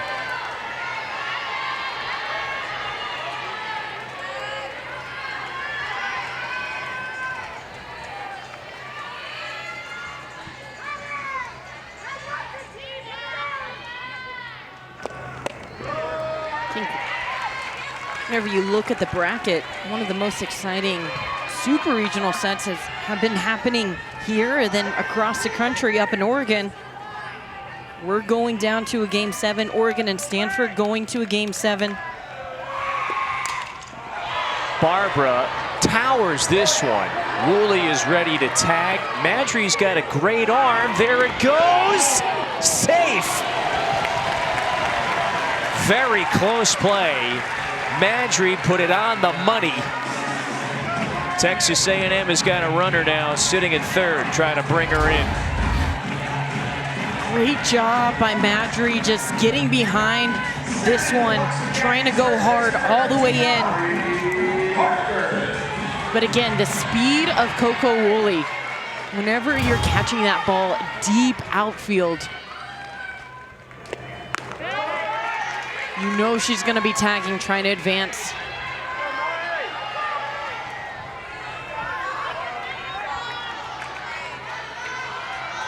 Amari Harper, 2 for 2 today, has had an excellent regional.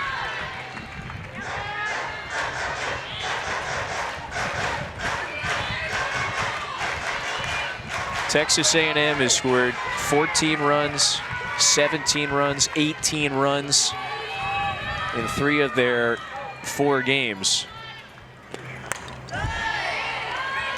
It's prolific offense. It ignited earlier today when it had to. They've got an opportunity to build this lead in the winner-go-home regional final.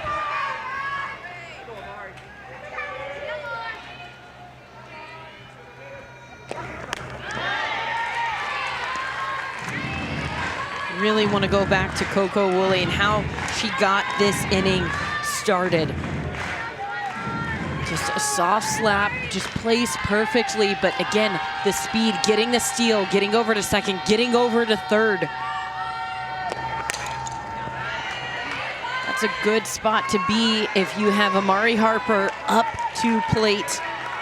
Anything through the infield, instead of scoring one, that now scores two. We are getting close, by the way, to Escobar throwing her 400th pitch of the weekend. This is her 4th appearance of the circle. 395 now. I mean, just talk about a gamer. This is the 3rd time that she has made a start against the #1 ranked team in the country, and she has gone toe-to-toe with them every single time. The senior Flame running on fumes. Count goes full. She has got to buckle down and keep this a 2-run game.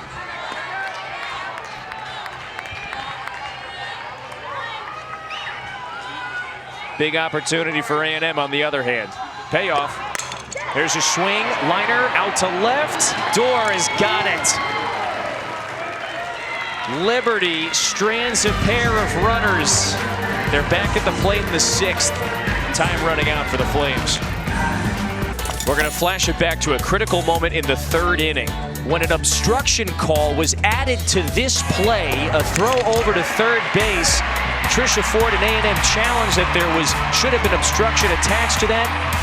The replay review center ultimately added that, and then the next batter after that sequence, Amari Harper knocks in a run.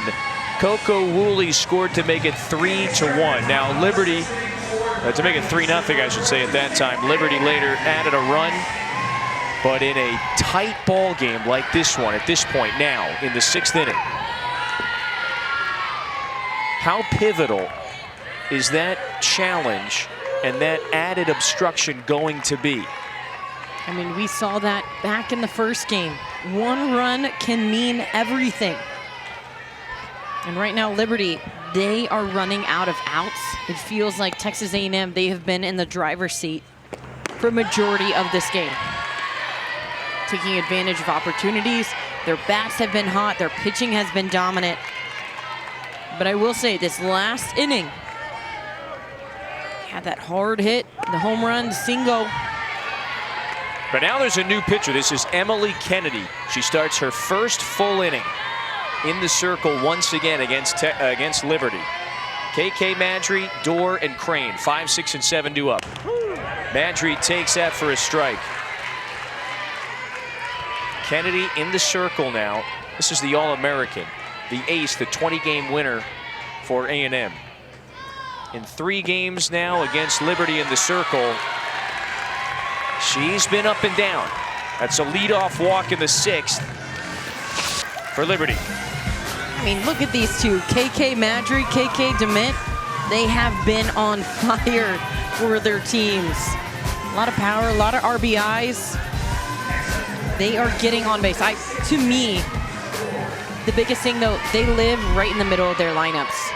They're the ones that cause chaos. Just when you think, okay, I'm past that 4-hitter. I'm past the dangerous part. Now I'm in the 5-6 area. They have been able to take advantage of those pitchers, taking pitch off, and just been dominating.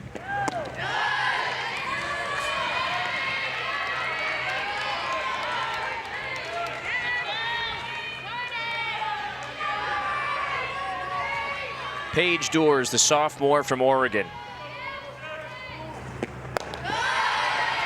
1-1 pitch is low.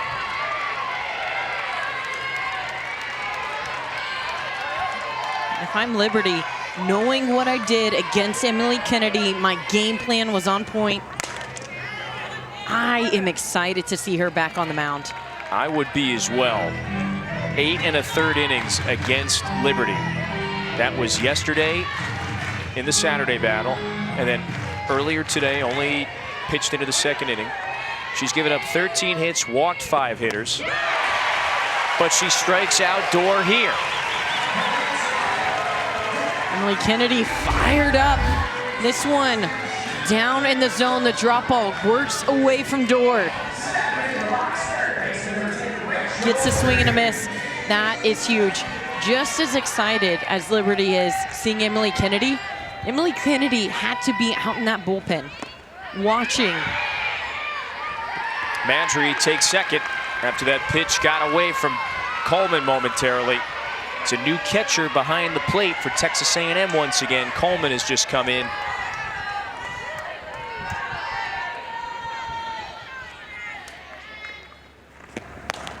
But Emily Kennedy had to be out in the bullpen watching as Liberty had bases loaded and they were just one run away.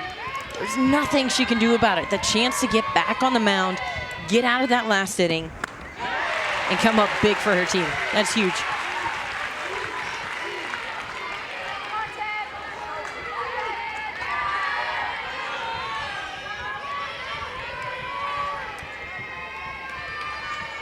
Crane hitless this weekend. There's the heat. Count evens. This zone very different from game one. Having to expand with the 2-2 here. Check swing, she went around, strike three. Emily Kennedy is on fire. Back-to-back strikeouts. No, yeah, back-to-back in that same location. Dirty. She's carving up this Liberty team.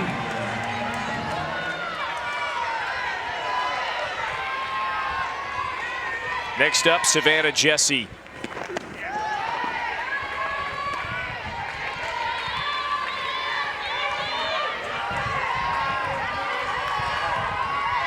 We talked earlier today about how she bounces back from the losses. Swing, drive, Jesse, tie, score! Liberty does it again off of Kennedy.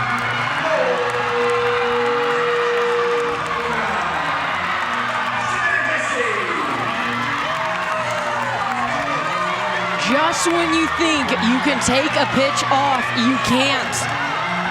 Savannah Jesse into the night. This ball is at the same location that Emily Kennedy has gotten the 2 back-to-back strikeouts. Low and into the righties. And this ball is gone. Ties this game up 3 apiece. That is the 5th home run that Liberty has hit off of Kennedy in now 9 innings this tournament. We are knotted up. Jemiah Byram, who came in for Watley after she hurt her arm in the bottom half of the 5th, hits for the first time.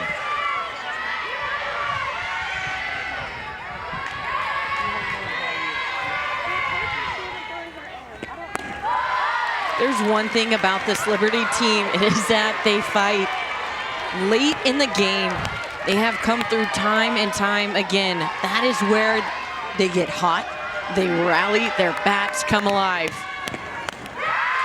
That's a 4-pitch walk. And so now Liberty's got another base runner now in the top half of the 6th.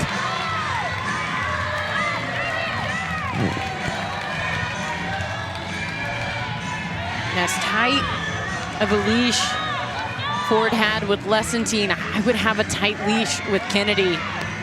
I mean, this game is now tied up when you were comfortably in the lead 3-1. And Partner, you just mentioned it. Here comes Ford.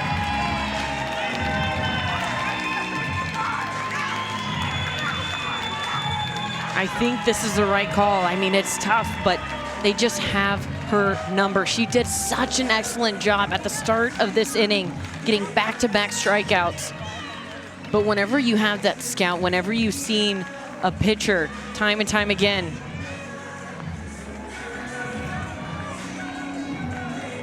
well, she's gonna leave lefty in. What do you think? That's now 5 home runs that Liberty has hit off of Kennedy in her 9 innings.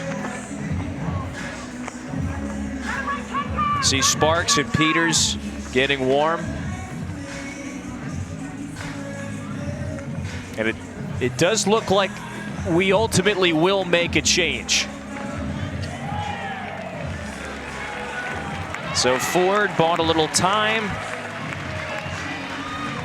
And Grace Sparks will pitch for a second time this weekend. There goes the All-American from a year ago.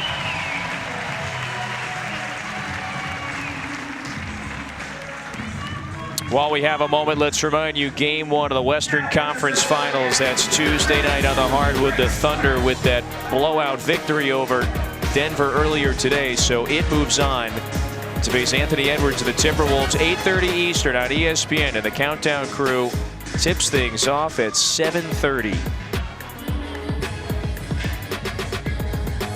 Grace Sparks is the junior from Dayton, Texas. Started her career at Ole Miss.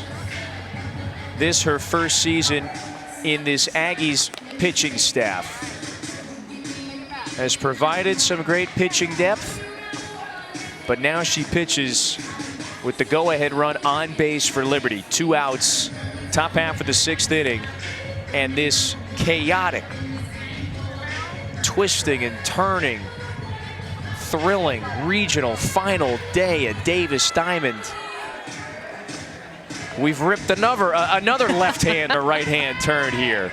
Tied up at 3.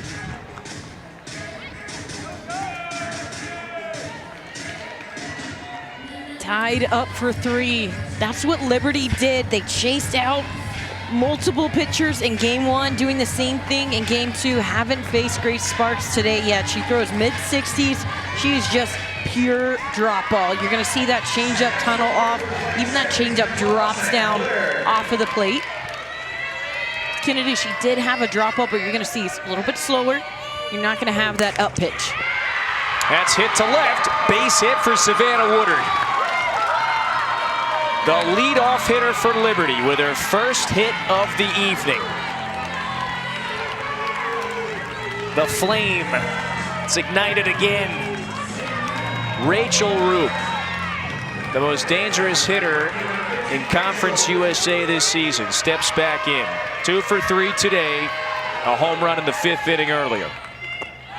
Takes that pitch, that one's in the dirt. Runners advance. And I see Trisha Ford just kind of pointing. As that ball passed by, Rachel Roop was getting out of that box. As long as you're a hitter in the box and that ball gets around, the catcher tries to get around you, that's okay. But once you're out of the batter's box and the catcher kind of collides, then you're in the way. You have to be very careful here. Roop drills this. There it goes! Gone!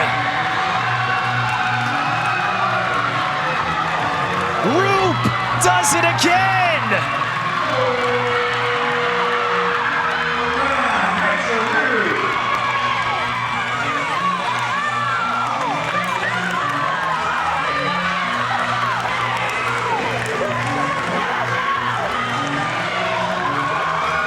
It's a 2-homer day for the Conference USA Player of the Year.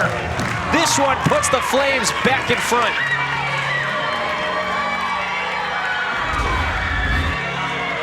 Rachel Roop, we know that she loves that inside pitch. This one on the lower end of the zone, the way that she was able to get her barrel underneath that ball and send it into the night.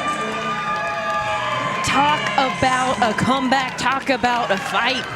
Liberty now up 6-3 after a 5-run inning. All of these runs, by the way, they've come with 2 outs. A miraculous 2-out rally. Sydney Lessentine was pitching a brilliant game until Roop took her yard in the 5th inning. That's when Ford made the pitching change to bring on Emily Kennedy. She gave up the 2-run homer to Jesse this frame. That tied the score. And a couple of moments later, Rachel Roop.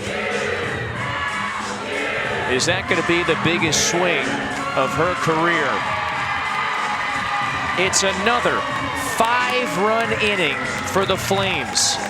Just like in their victory yesterday, they turned a 2-run deficit into a 3-run lead. Same inning in the top half of the 6th against this same team, the top-seeded Aggies. Emily Levitt is in the circle.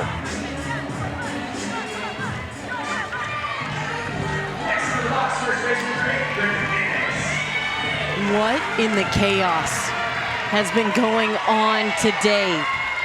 I mean, just 2 thrillers. This is Bryn McManus, number 3 hitter with nobody on. How easy it could have been for Liberty after that huge win to come in, get that first one, get the loss. How easy it could have been to surrender right after that.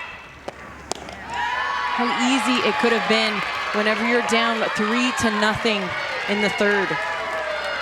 But the fight from this team, they have a goal in mind, and you can just see they are unwilling to leave out of this regional without it. Liberty has never been to the Super Regionals. It's reached the regional final 5 times since 2018, only to come up short every time.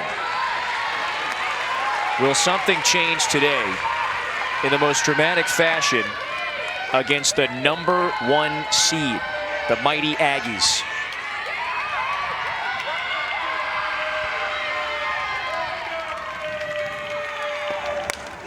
McManus fights that off.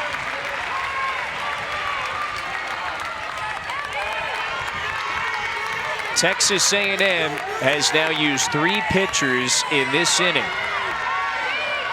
Started with Kennedy.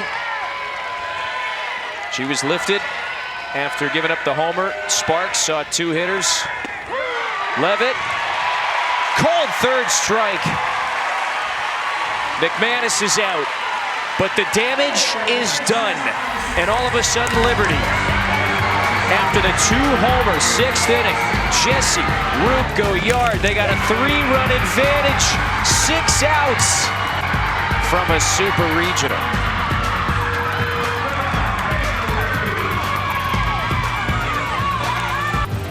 This is the big stage, the final game, regional final game 7, after Texas A&M defeated Liberty earlier, 14-11. It now finds itself on the wrong end of a 6-3 score.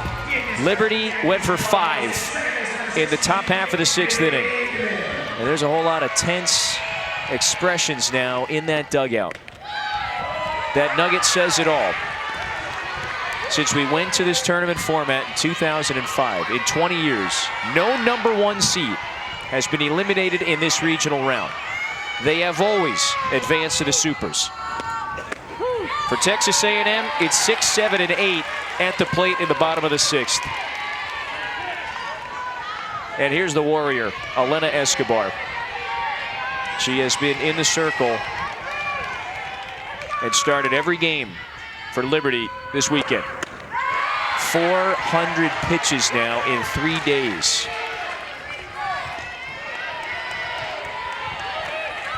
She's got the lead. Her team is in front.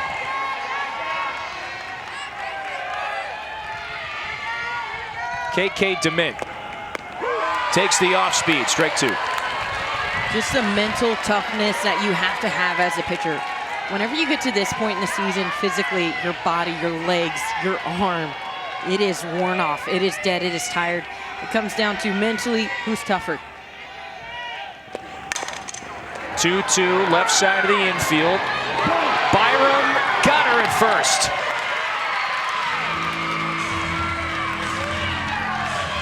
Liberty 5 outs away from advancing to a Super Regional.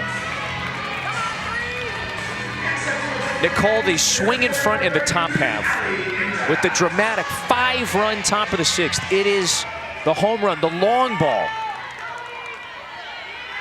that gets it done again for this Flames offense. First pitch to Enright is high. Jesse and Roop both go yard. 2-run and 3-run homers. Now 9 home runs this weekend in 4 games for a Flames offense that has been great. Allie Enright goes yard. 2-run game.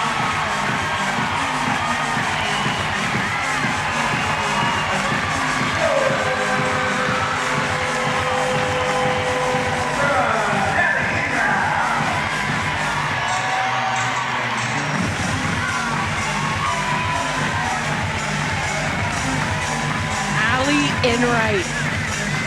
We saw this in game 1. There is a battle that is going on here in College Station. Back and forth and back and forth. Both of these teams, they do not want their season to end here tonight.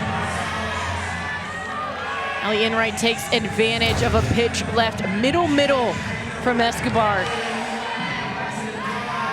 Not only did she send it into the night, there are now bubbles going everywhere into the night. It's been a few innings since we've seen some of those. Every time they score, the bubbles fly. Kramer Echte back in the box. Fouls it off. Enright, 3rd-year Aggie. One of the veterans. Has the 1 seed, back within 2. Kevin, you talked about the faces of A&M as they started this inning. Very different look right here. They're in it, they're locked in, there's a bit of life left in them.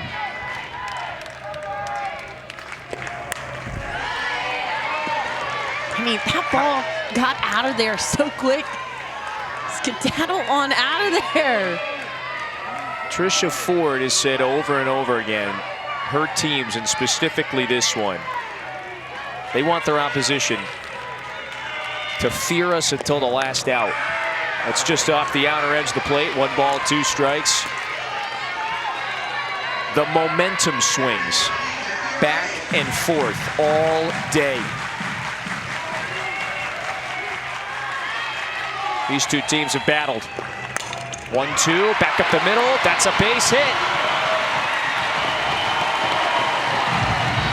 Tying run now for A&M is coming to the plate. Bananas back in the game. Team is locked in, fans are locked in. There's one thing that Texas A&M knows how to do. It's be loose in the box. Offensively, there has been no worry for them here. This is Kelsey Mathis, number 9 hitter. And this is where we go back to that conversation for Elena Escobar. Physically, you're done. You're tired. Mentally, can you push yourself a few more outs? Just 5.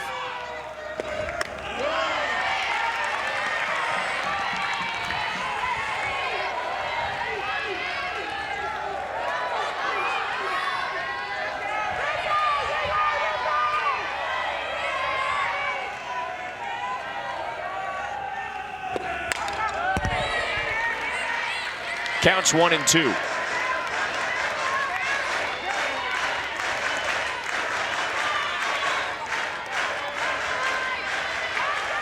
Full-time Mathis has come up. It's been inning ending. Hasn't been able to reach base yet. Escobar comes home, swing, bouncer underneath Crane's mitt. Texas A&M, 2 runners on. The go-ahead run is coming to the plate. It's Kennedy Powell. Would love a timeout. Just collect together as a team. Doesn't even have to be with the pitching coach, but just to reset on 3 batters, back to back to back. Hard hits. Just give your defense a chance to catch their breath. You know that ball was completely ripped by. Starting to see Texas A&M, their exit velos going up, their contact more and more consistent.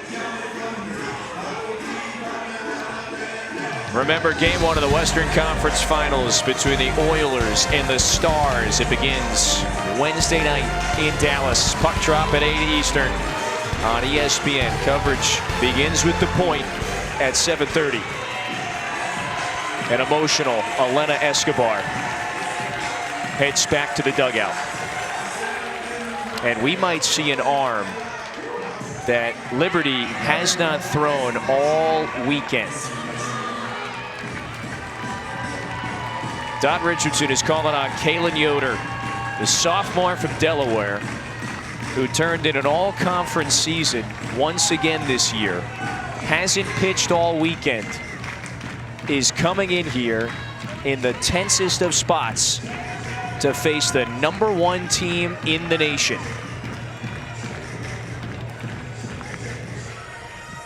Talk about whenever the moment gets big. You never know when you're going to be called on. That's why you got to be ready. How about this move? So you got 5 lefties, by the way, at the top of this Texas A&M order. And Richardson calls on the one lefty in this Liberty pitching staff. Here are the numbers for Yoder. She's logged a whole lot of innings, and we see her for the first time. So how about this for a late game move? Yoder, you're going to see low to mid 60s, kind of slowing down this A&M team. She has a rise ball, late break, but the biggest thing for her, she struggles with control. So if you're Texas A&M, as aggressive as they like to be, they like to swing early in counts. Once I see Yoder coming up, I'm going to be patient at the plate. And if you're Yoder, your defense has come through for you time and time again. You've been sitting in that dugout watching all weekend long. Go for it. I love that moment right there between Jemiah Byram and Yoder. You and me here.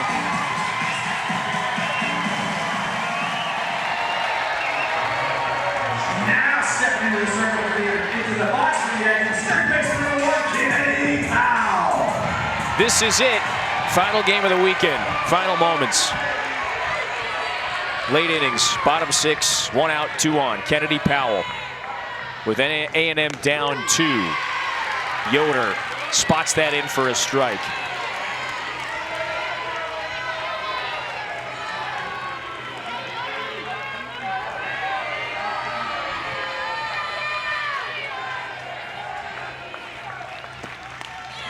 Check swing. Powell did not offer. That pitch ran inside.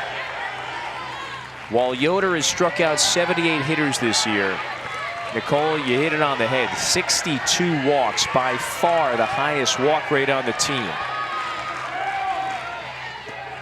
1-1 is foul down the line. Yoder keeping it in on the hands to the talented junior leadoff hitter, Kennedy Powell. She represents the go-ahead run in the bottom of the 6th. A&M has 1 run in. Allie Enright went yard. It's a 6-4 lead for the underdog Flames.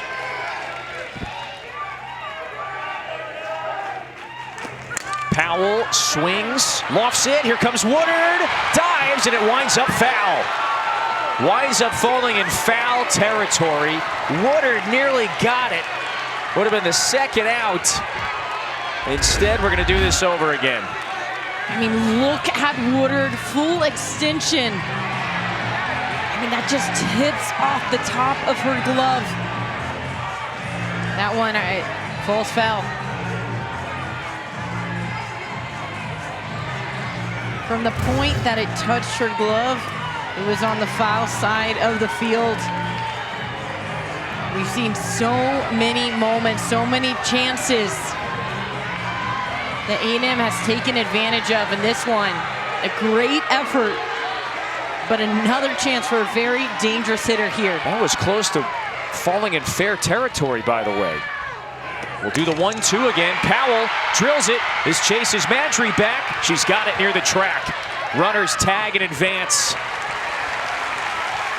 So now A&M is perhaps 1 hit away from tying the score.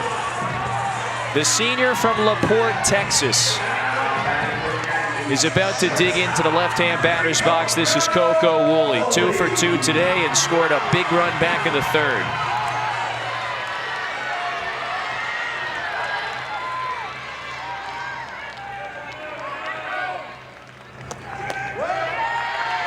Woolley is the 3-time all-conference selection. It has been a fabulous career at A&M.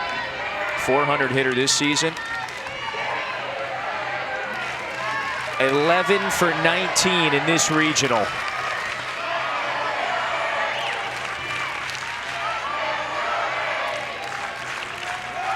Yoder deals. Slapped foul. Really just a lot of barrel control that we've seen. Like you said, 11 for 19. Being able to hit that ball through the infield, chop it high up into the air, a soft slap.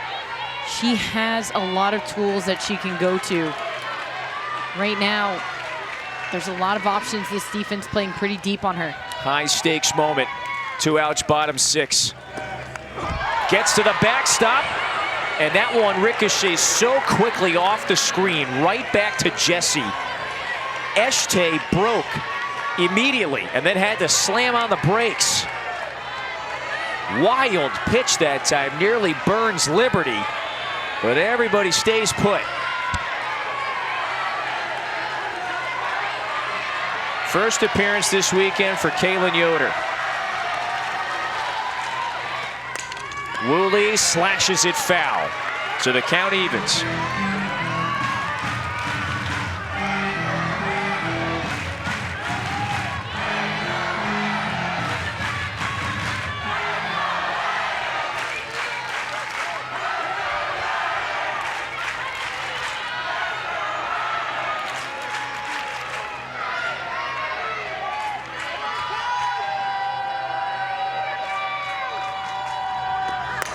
Swing, liner, foul.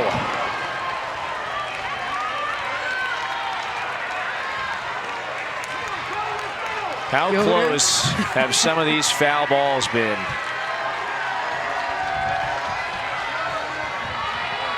I mean, you saw it with Powell. Saw another one there with Woolley. Time and time again.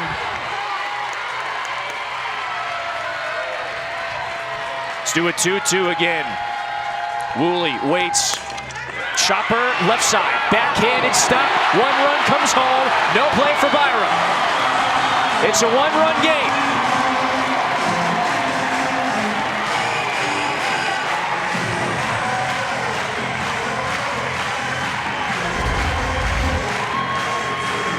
This one just deep into that 5-6. That's a great job by Byram to get a hold of that. It almost looks as if third baseman thought he was going to get all the way through. You know, she was covering as if the throw was going to be coming from the outfield. I wish she had stayed on that bag. There was a pretty big round right there, but again, great defensive read by Byram, being able to get there deep in that 5-6.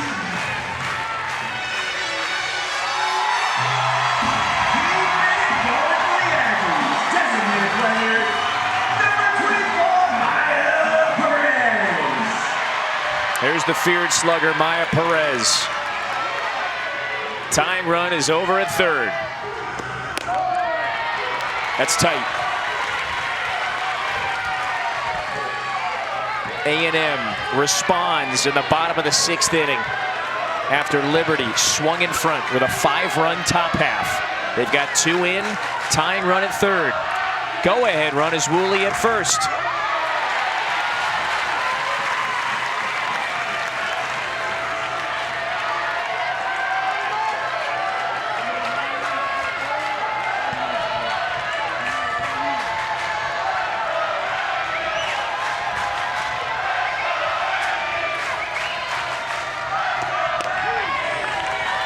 That's in for a strike.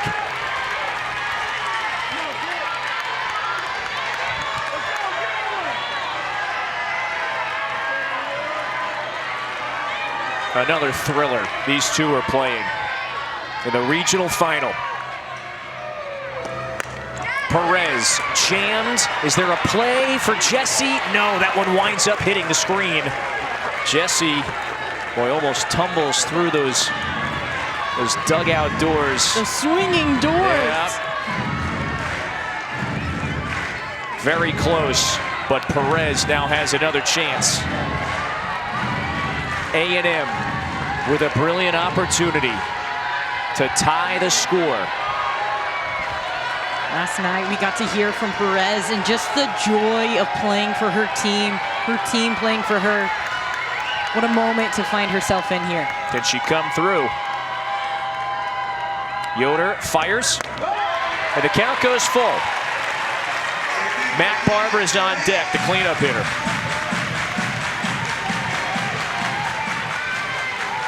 Woolley over at first. She's going to get the green light. 3-2, 2 outs.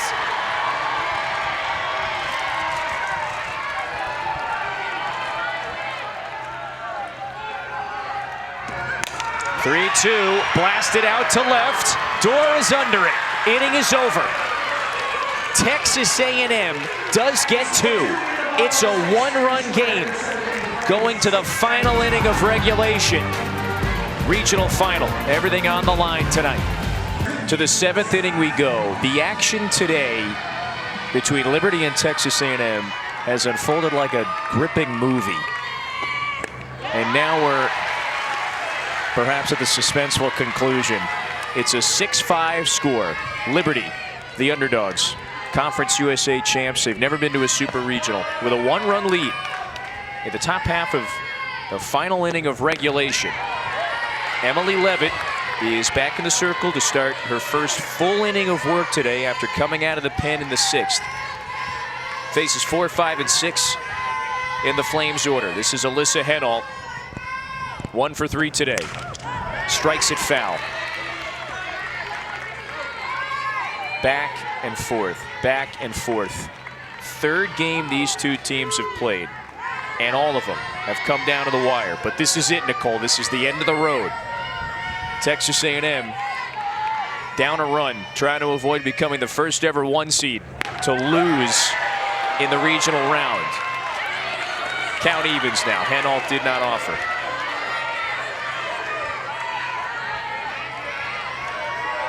Game 1, Liberty comes from behind to get the win. Earlier today, Texas A&M came from behind to get the win.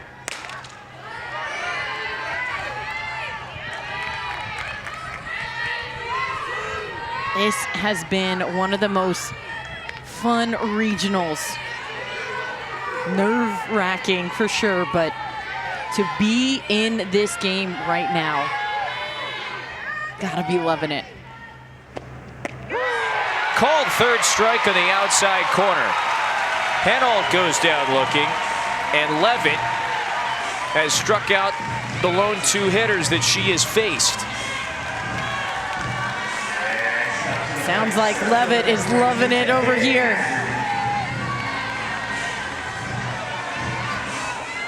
Two rosters filled with driven, determined competitors. A lot of veterans, a lot of seniors on both sides. KK Madry bluffs that bunt, but then pulls the bat back. Madry has been just an X factor all weekend. She has come up with big hits, big plays in the field. The tone-setting senior has walked twice today. And now she's ahead in the count 2-0. Her team was down 3-1 at the start of the 5th inning. Start of the 6th. And they just scored 5 to turn a 2-run deficit into, at the time, a 3-run advantage. Then A&M got 2 in the bottom half. Madry rolls that over to Woolley. 2 gone. So the only thing Levitt can do, I'm sorry, Nicole, is just get this to the bottom of the 7th, a 1-run game. And if you're Liberty, I was making that point, if you're Liberty, you want those insurance runs. You know what Texas A&M, their offense, is capable of. And this time, they're the home team. What a day Slow roller, that's off of Paige Doerr's bat. 1, 2, 3 go the Flames. Liberty 3 outs away from KOing the 1 seed and going to a super regional. Last chance for the Aggies. Middle of the order is up next. It's all coming down to the bottom of the 7th.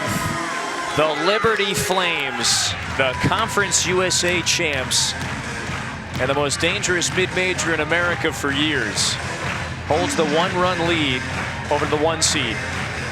The mighty Aggies, if they don't score at least 1, this game is over. And that would mean Liberty would go to its first ever super regional. In 20 years of this tournament structure, no #1 seed has ever failed to advance out of the regional round. A&M, Nicole just scored 2 in the bottom half of the 6th. If it wants to avoid this dubious fate, does it have one last rally against the lefty sophomore Kaylin Yoder? Her 2nd inning, that's it, in the circle this weekend. Just when I thought my heart rate couldn't have gotten any higher after game 1, here we are in game 2. Mac Barbara, cleanup hitter. Leads off, takes that one in tight. The most dangerous part, arguably, of this Aggie lineup. You have to face Mac Barbara, Amari Harper, and KK DeMint.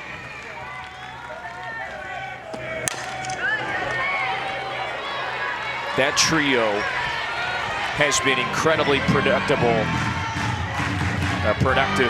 this weekend. Death row right there. Yep. And for somebody who hasn't thrown any games so far this tournament, any innings, Yoder coming into a huge moment right here.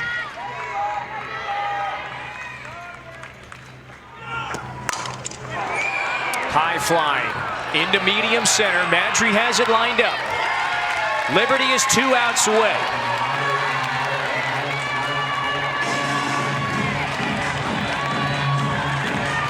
That wind at the very last minute, you could feel it start to pick up. Madry struggling with it, was able to maintain control, but that's something to note. As these hitters, they have the ability to hit it high, high up in the air.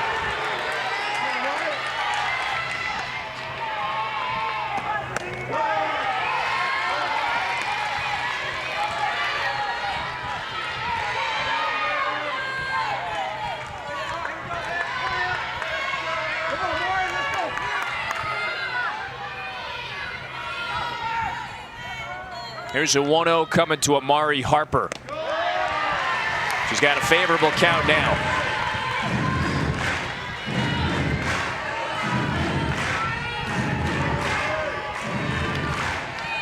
Five runs for Liberty in the top half of the 6th to turn a 2-run deficit into a 3-run lead at the time. A&M with 2 runs in the bottom half of the 6th. They need something here to rally.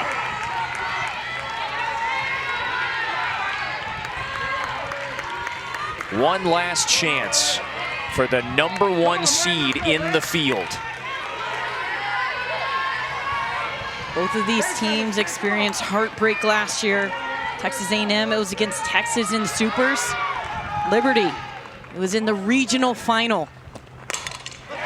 Bouncer, back up the middle, base hit. The tying run is on base. Harper's aboard.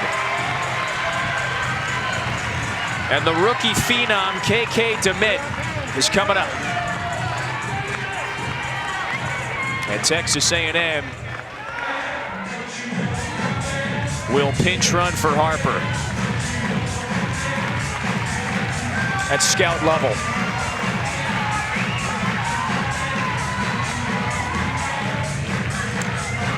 Mobile, her speed right now with a hitter like KK DeMint, who has the opportunity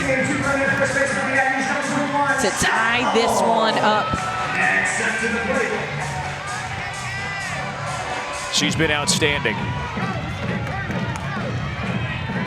8 hits this weekend, 3 of them homers, and 1 a couple hours ago, back in the second. Got the rally caps on. This is serious business. We're not messing around if you're Texas A&M and Liberty. Like I said, you were in this situation a year ago today. You were down to your final out. Heartbreaker in Athens, Georgia. Eerily similar. They went into the bottom of the 7th inning of that game against the national seed Georgia. Down to the last out, the last strike. And they were walked off. Ultimately fell in the home 7th, 3-2 in that game. What do I A lot love? of folks in that dugout, they would say that's ancient history at this point. Wild how similar the situation is today. But that reminder, you've been there. You know what it feels like.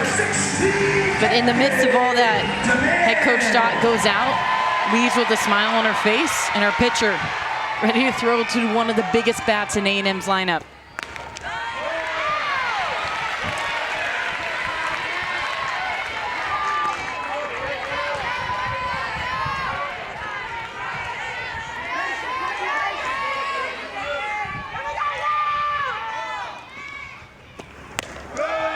It's 2-0.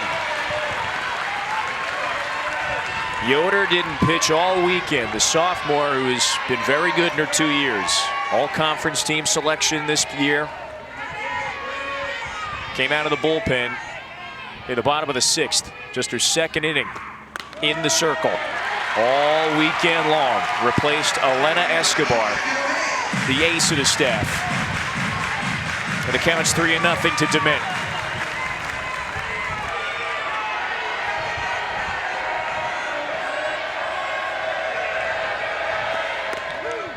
That's over for a strike. She's trying to be real careful to this very capable hitter. I get a strike on the corner. That's where I'm aiming. I do not want to give KK anything over the heart of the plate. Swung at and missed. Strike 2.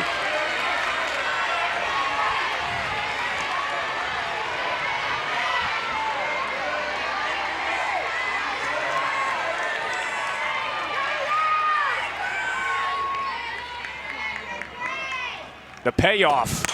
Swing, liner, caught and right by Roop. 2 away. A&M down to its last out. Allie Enright, last time she came up to bat, had a massive home run that started that rally back in the bottom of the 6th.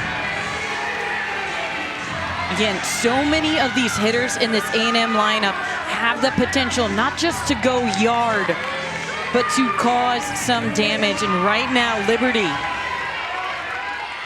they are 1 out away from the biggest moment in program history.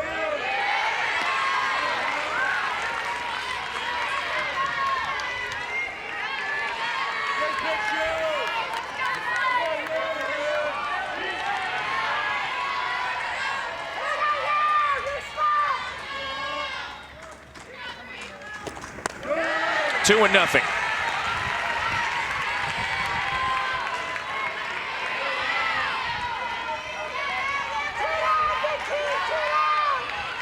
Enright, the senior, program veteran. Takes the 2-0 outside. And so Yoder has fallen behind back-to-back hitters here, 3-0.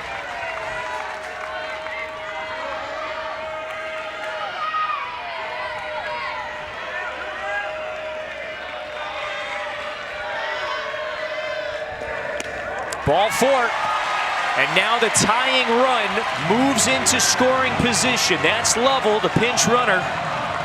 Enright works the walk. It's up to Kramer Eshte, the senior from Brenham, Texas.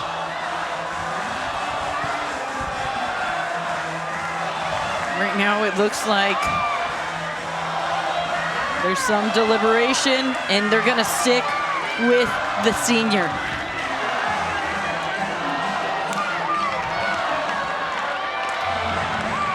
Next in box for the Aggies is going to be left with number 91, Kramer Este.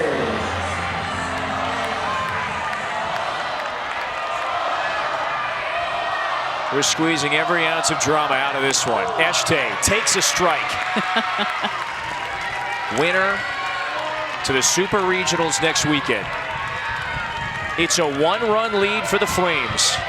Looking to do the unthinkable. Knock out a 1 seed in the regional round. Este takes it, strike 2.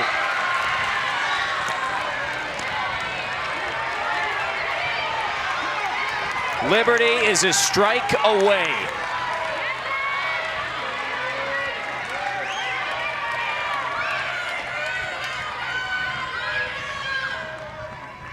Yoder fires.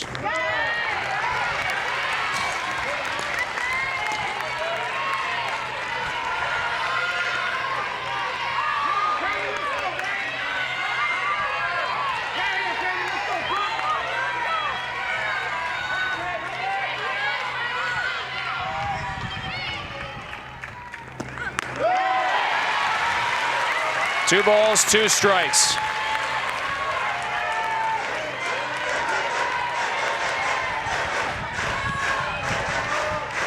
Tying run is level at second base. Este waiting on a 2-2 pitch to keep the season alive. Here it comes. That's 3 times that Yoder has missed high and away. Count goes full. Yoder got ahead early in the count. 2 quick strikes. From there, the nerves, the excitement. Oh, we're almost there. Reset. Full count. 2 outs. Get the job done. Payoff is on the way. Swing and a miss. Ball game over. Liberty breaks through. It does the unthinkable. It knocks out the number 1 overall seed and is moving on to its first ever Super Regional.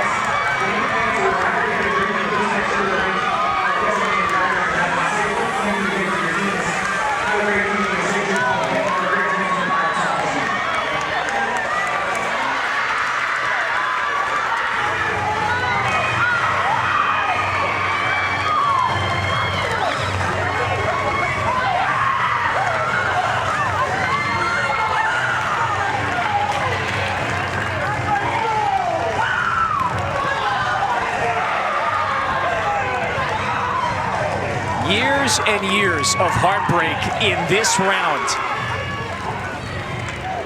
for perhaps the best mid-major program in the nation for years.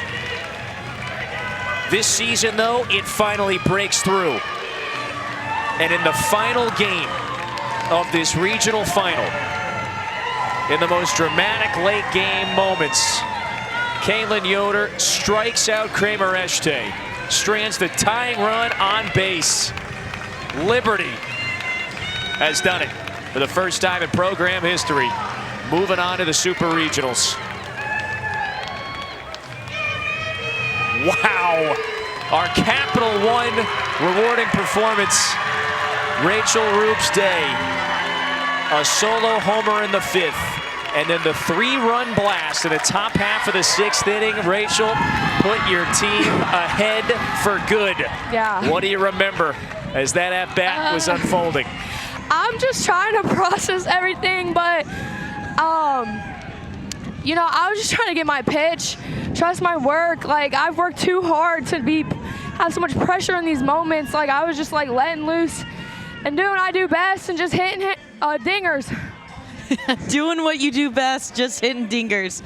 Year after year after year, it has been a battle. Liberty has been known as a team that you don't want them coming to your regional your senior year. Yeah. You'll finally get over that hump, not just in any fashion, but against the #1 team in the country. What has that journey been like for you and for Liberty? I mean, it has been a journey. I think after last year with walk off by Georgia, like, it really left a bad taste, and that was kind of in our head forever. Like, we're still talking about it a year later, but to see us in the same moment and execute and just see God's goodness is just insane. Like, it's so surreal. I feel like I'm in a dream, but this is us, and, you know, put us in the 1 seed, and we're going to make it happen. How else would you describe that moment, the celebration from a couple of moments ago, this breakthrough moment for the program? It was out of body for sure, but I just like the weight lifted off your shoulder. I mean, we were battling all day long. Like, it took us, I don't know how many hours, 8 hours to do it, but whatever we needed to do to get it done, and we did it. Rachel, you do know that you're the first team to ever knock out a 1 seed in a regional round. Doesn't surprise me. God's good. Hey, go celebrate. We appreciate you doing this. Thank you. They just got Dot Richardson. God bless. That has got to be one of the best feeling Gatorade bats you'll ever experience. I would expect nothing less from Liberty and Dot Richardson. I mean, you could see her fired up. An emotional moment as Roop and her embrace. But a huge, huge upset. This is massive, partner. The #1 overall seed in the field for the first time in 20 years goes down in the regional round, and Liberty finally breaks through. Program record 50 wins. The 50th is the one that sends them to the Super Regionals. What a day for the Liberty Flames. They finally get it done in the most dramatic of fashions. Dot Richardson's team, look out. They're going to the Supers. What a day. Hope you enjoyed it. We did. For Nicole Mendez and our crew, I'm Kevin Fitzgerald saying good night from Bryant College Station. Arizona, Ole Miss coming up. Let's go to Tucson.